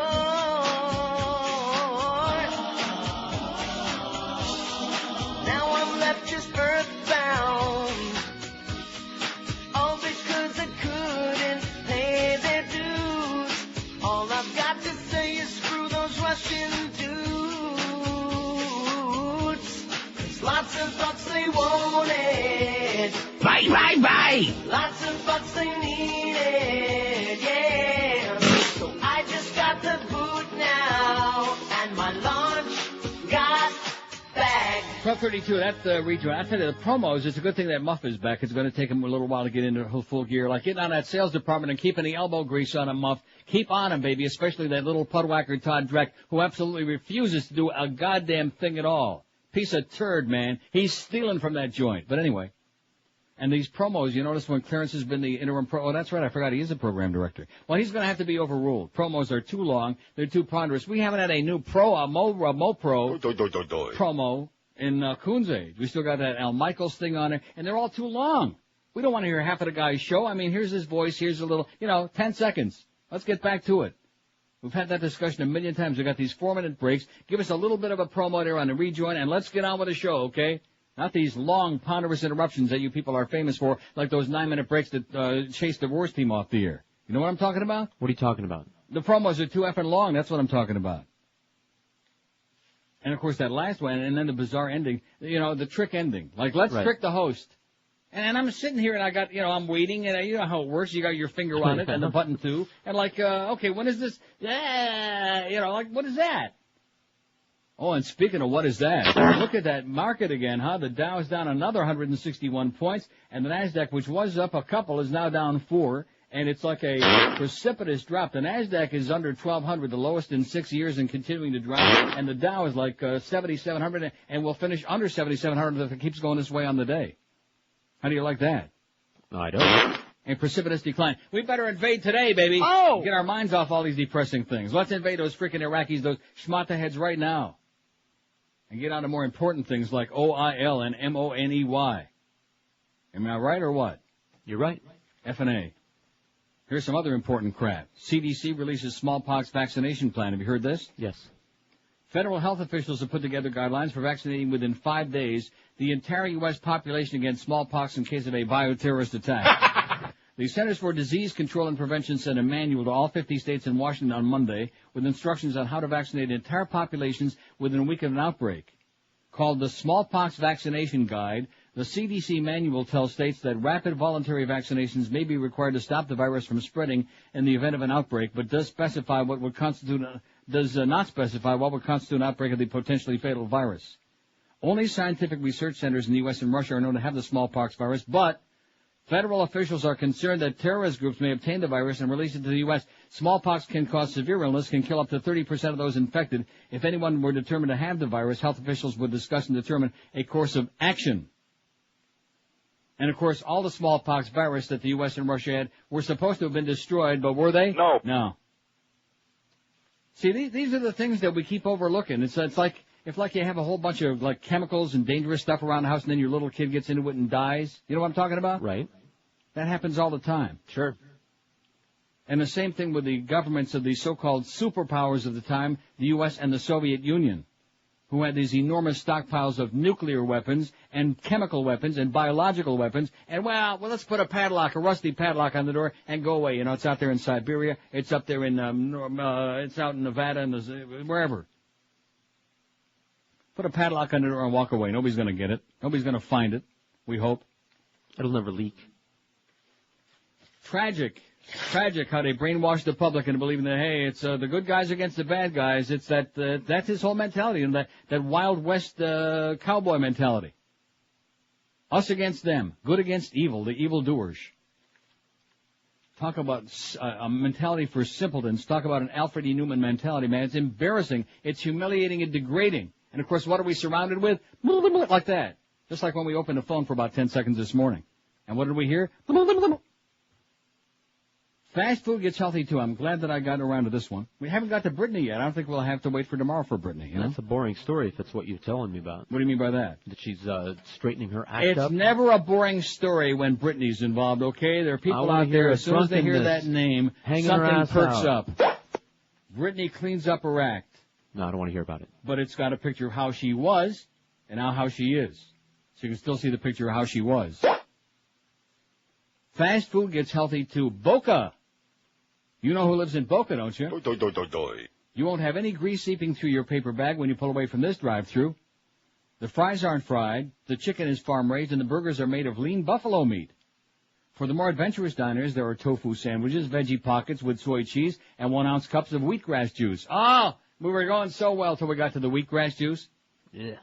The Healthy Bites Grill opened this summer about the same time a New York man sued 4 fast food restaurants for making him fat and unhealthy. The restaurant, owned by Health Express USA, is hoping to capitalize on that bad publicity and target the more health-conscious among those who spend $100 billion annually on burgers, fried chicken, and other fast food nationwide. $100 billion a year to kill us. Although I do like Wendy's. The restaurant is the 4-year-old company's second foray into the quick service industry, and its executives hope it serves as a model for franchises around the world. They've already fielded requests to open restaurants from Japan, Canada, and Kuwait. Eating healthy is for everyone, and people everywhere are really starting to recognize that, said Susan Greenfield, a company founder and board member. Company executives said they wanted to create healthy fast food with a gourmet flair. The restaurant has an upscale look with trendy lights and benches, stools and tables that are the color of tomatoes, eggplants, and zucchini. And wasn't Regis asking Tom Welling yesterday about his zucchini? Yeah. The average meal at Healthy Bites has a higher end price too. Sandwiches, burgers, and wraps with a drink and a side dish cost between $6 and $9, and customers might have to wait a few minutes longer. Nothing from the portobello mushroom and veg and pepperoni pocket. Is that vegan? I guess, yeah, vegan. Nothing from the portobello mushroom and vegan pepperoni pocket to the tarragon chicken salad wrap is pre-made and put under heat lamps to wait for customers' orders. In other words, it's all made fresh like at Pizza Loft. CEO Doug Baker said people don't mind a short delay for the specialty cuisine. We're like McDonald's on steroids, he said. Oh, that's a bad choice of words. Yeah, no kidding. Boy. 10-year-old Alexandria. Oh, and by the way, there's Joan Collins on Guiding Light. Oh. We want the old Alexandria back, not that freaky, worn-out bitch Joan Collins. Can you believe that? Why would they do that? Nobody likes her. I know. 10-year-old Alexandria Sutton, a self-proclaimed expert on chicken strips, raved about her meal before heading off to swimming practice one recent afternoon. She didn't even notice that the breaded pieces of chicken were baked instead of fried. Their chicken fingers are a lot better than all the other restaurants I've ever been to, she said. Alexandria's mom, Ann Sutton, said she could have stopped at McDonald's, Burger King, or another more traditional fast food restaurant, but opted against it. We were looking for something that might have a lighter meal. Nutritionist Beth Ellen DeLuglio happened upon Healthy Bites a few weeks ago and has returned at least a dozen times. She said, like most people, her clients are too busy to cook 3 meals 7 days a week, and now she can offer them a healthy alternative. People are really starting to realize that nutrition is your best health insurance, she said. What you eat and what you drink is going to have a direct effect on your health and your children's health. The restaurant in glitzy Boca Raton is pulling in almost 4 times as much business as Health Express's first restaurant in Oakland Park. Healthy Bites makes about $20,000 a month in gross sales. The company's stock sells under the symbol HEXS on NASDAQ's over-the-counter bulletin board. Company executives believe their sales reflect America's growing sense of the impact of the supersized, fat-filled meals coming through most drive-thru windows. The Centers for Disease Control and Prevention report that an estimated 61% of American adults are either overweight or obese, and warn that the numbers are only increasing. Other fast food restaurants have cashed in on the health food craze. Subway proudly lists the nutritional contents for its subs on napkins and posters, and the chain created a new ad campaign last year revolving around Jared Fogle, who lost 245 pounds while eating Subway sandwiches for a year. You seen Jared? Yeah, I've seen him. Starting to pork up a little bit again, by the way, Jared. If you want to live a long life, you got to stay away from the meats and grease, Baker said, and that's exactly what we're doing here. So it's in Boca. I guess maybe we'll find out where it is in Boca. We'll put it on the air, because we have contacts in Boca. And others, too. 19 to 1 at 560 WQAM. Are you sick of being taken advantage of real estate agents and brokers when you're looking to sell your home? You tired of that? Yes. Well, if you are, check out SaveRealty.com. Here's how this works. You retain the right to sell your home. You can also show and sell your home to buyers who call you directly, and if you sell your home this way, you pay only 1% in commission. That's it. SaveRealty.com cooperates with all MLS realtors. You can also show your home to realtors, and if they sell your home, you only have to pay the realtor the commission they traditionally charge for bringing you a buyer. The bottom line is you're going to save money. Contact SaveRealty.com on the web at SaveRealty.com or call them directly at 954-788-2660. If you want to stop dealing with real estate agents or brokers when you're selling your home and save a lot of money at the same time, let SaveRealty.com show you how to do it. Log on to SaveRealty.com today. SaveRealty.com, the best and easiest way to sell your home. Here's that number again, 954-788-2660. Live and local. This is Sports Radio 560. QAM. At the honey, Junior. McDonald's is cutting the fat in their fries, but here at McDougal's, we're upping the fat. Let's up the fat. Why eat healthy when you can enjoy those good old grease-soaked, artery-clogging French fries at McDougal's? Let's up the fat. McDougal's has doubled the fat, doubled the flavor, and doubled the size of our fries. Now try McDougal's Double Death Wish Combo. A burger and soft drink with 5 pounds of McDougal's double fat fries for just 99 cents. Because McDougal's knows what every ignorant, uneducated, greasy hair, acne face, poor fat slob loves. Let's up the fat. Get a free McDeath certificate while supplies last. Did somebody mention McDougal's? 1246 at 560 WQAM McDeath. I keep thinking of that sign over McDonald's in Amsterdam. Right. Anyway, somebody faxes this to us. Who's making the smallpox vaccine? A company called Bioport. Who's Bioport? A company owned by the Carlyle Group. Who's the Carlyle Group? Well, you know, it says, and we do know, don't we? Yeah. Those of us who know. I got a couple of sports stories. Can we change the pace a little bit? We're going to be segueing into the Mad Dog and Hank. And, of course, the Humper, who bailed us out. Goaltender Trevor Kidd made his first appearance in a Maple Leaf uniform on, what's today? Tuesday? On Sunday night. And was blown away by the crowd of 18,570 for an exhibition game at the Air Canada Center. It's a far cry from Florida, where the support for hockey, of course, is not as dedicated. He said there was a full house out there, the former Panther said. Holy cow, I haven't had that for a regular season game in a while, never mind a preseason game. It was fun to get into that atmosphere. The music was cranked up loud. It was great. He was also amazed by the turnout of about 1,200 GTA minor hockey coaches for an open practice yesterday morning. I don't think there are that many coaches in all of Florida, maybe Georgia and Tennessee combined, Kidd said to the crowd. How do you like that? Trevor Kidd, not bad-mouth him, but just being honest about South Florida and the usual lackluster support for everything. But, of course, now that we got a morning guy who's going to really talk up the Panthers in the NHL, we should be in good shape. And last call for Harwell. This was in yesterday's Toronto Sun. Legendary Tigers broadcaster his final home game. And there's a picture of Ernie waving to the crowd. Ernie Harwell, certainly one of the top half a dozen or so baseball broadcasters of all time. A great guy. We love Ernie. Ernie Harwell said he only wanted to do his job, but he's meant far more to that to several generations of Detroit Tiger fans. I'm overwhelmed by all the attention, the Tigers Hall of Fame radio announcer said after he called it his last game in Detroit. I always looked at myself as just a worker, and it's hard for me to comprehend all the attention, he said. The announced crowd of 23,930 paid homage to the work of Harwell, who will retire after 42 seasons with the team and 55 seasons of calling Major League games. He might even be more famous than that Ron King. The guy that's retiring from, wasn't that the guy's name? Yeah, Life. Never heard of you, Ron. Fans gave the 84-year-old Harwell a tremendous ovation, which featured chants of Ernie, during the seventh-inning stretch of the Tigers' 4-3 loss to the Yankees. Since the All-Star break, there's been a video tribute to Harwell by different people during the seventh-inning stretch every game. Yesterday, it came from Harwell's wife of 61 years, Lulu Harwell. Remember Lulu? No. The singer What was that Lulu? song she sang? Lulu. Da, da, da, da. What was that song? Da, da, da. Whatever it was, a horrible song. After the game, there was an on-field ceremony in which the Tigers presented Harwell with Comerica's Park home plate and a plaque announcing that the stadium's press box will be officially dubbed the Ernie Harwell Media Center at the beginning of the 2003 season. Most fans stayed for the ceremony. And on it goes. Ernie did this and Ernie did that. Ernie was great, is great. He's retiring at the end of this season. He's only got a few more road games to go, and that'll be it. And I feel sorry that I had to go with these Tigers. Oh, so sad. Pathetic. The Ernie Harwell Media Center, it's kind of like the Foster Hewitt Press Box at Maple Leaf Gardens, which then, of course, the Foster Hewitt Media Center at the Air Canada Center. And by the way, you Canadian, you Canucks who listen to this show, enough already with a 72 with Henderson. Enough already with his crap, reliving the past. These people are crazy here. It's one thing to be enthusiastic, like Trevor Kidd said, and show up and support your team. It's another thing to be crazy. The 72 Olympics, the whatever the hell they call that series, the Russians and the Soviets. I mean, the Soviets and the Canadian, whatever it was. You know what I'm talking about. What are you talking about? That. The big hockey series between the Soviets and the Canucks. Big dog and pony show. And here they are all week long on ESPN Classic. All week, this has been going on for weeks now. Every time you flip by that channel, they're showing the same crap with Foster Hewitt. Screaming and shrieking like an old lady with her legs tied together. Henderson! Enough already, you crazy Canucks, okay? I'm going to jump out the frickin' window if I have to hear Henderson one more frickin' time. I don't even like Paul Henderson. He's a sourpuss. And a born-again Christian to boot, eh? Hey, Paul, stick it. Live and local. This is Sports Radio 560. QAM. Don't you go back to Canada, you Jew bastard.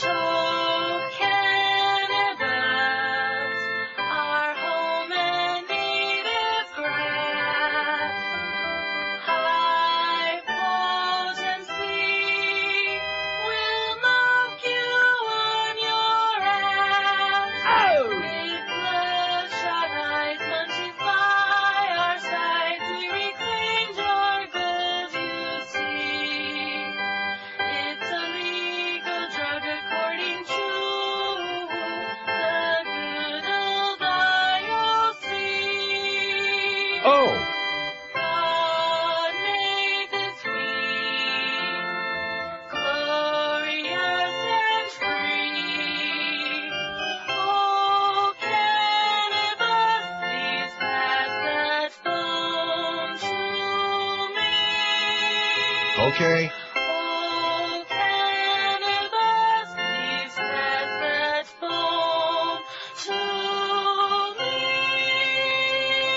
Yeah, I know it wasn't the Olympics. It was like a dog and pony show so Canada could puff up its hockey ego again. Listen, you people are wonderful, okay? Don't need to keep with the curling and stuff, okay?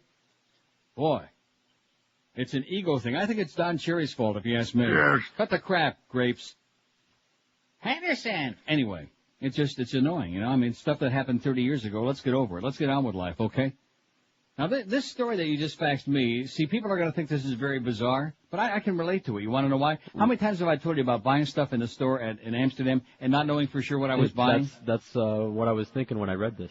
A 91-year-old Israeli died after his caregiver spread a paste-like dishwashing detergent on his bread instead of humus, police said yesterday.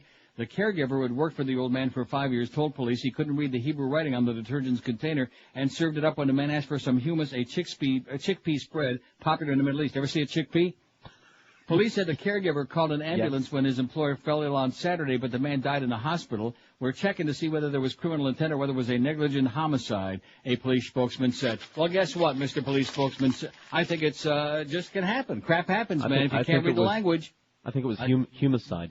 I can't read that Dutch for crap. And so you'll buy something and you'll think, hey, this must be laundry detergent, you know, and you stick it in your washing machine, you find out it was like tapioca pudding or who knows what it is, you know? Why didn't the old man spit it out and say, feh? Because he was 91 years old, and he probably had a tough time swallowing it. That's what Mo always says when he's getting raped. Enrique Iglesias, this is the most important story of the day. I left this out till the very end. It's a good thing we got to this, you know. May have to leave the Bill McBride story. I don't know. Do we have time for that? We'll see. And also the Britney thing, like I said. And then we aren't even close, not even close to the Robert Blake story. God damn it. Now, how do we get sidetracked with this? You know how we got sidetracked? Calls. With those awful, wasting time on that call. We had a tremendous response on that poll, but nevertheless. Oh, and speaking of polls, what should the punishment be for that Too Good bitch, the Indiana woman who beat the crap out of her kid in the car? Burn the bitch at the stake on national TV, 144, 35%. Probation only, 85. Probation and loss of custody of her children, 69. A year in jail, 41. 3 years in jail, 40. And no punishment, spare the rod and spoil the child, 33 assholes said that. Pop star Enrique Iglesias' concert tonight at the American Airlines Arena has been postponed till November the 2nd. Promoters blame the delay on transportation problems caused by the last-minute addition of 2 truckloads of equipment. Isn't that what Rick Riley used to say, truckloads? All the time. Bruce Katz, Senior Vice President of Touring for Clear Channel Entertainment, which is producing Iglesias' 32-city tour, said that more light, sound, and stage equipment were added to the production after a Sunday night concert in Virginia Beach.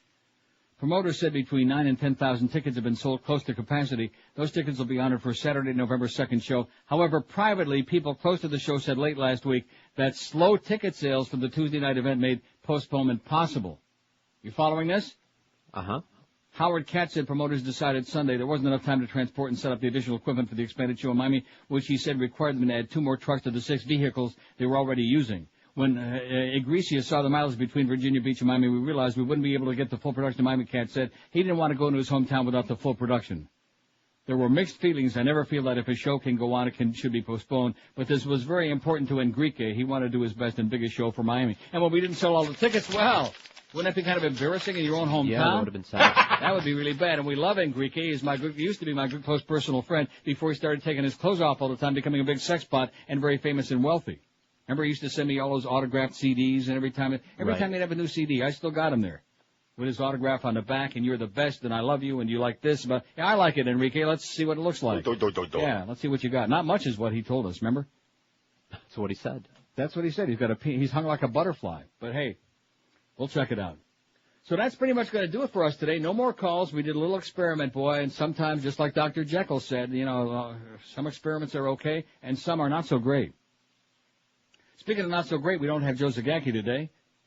Huh? Oh! Good news. We got the high-rated Humper back today. Thanks again to the Humper for bailing our ass out after a grotesque summer book. The Mad Dog is next from Shula Steak. Bye, bye, bye! The Neil Rogers Show on 560 WQAM, Miami, Fort Lauderdale. Live and local. This is 560. The radio's all yours now.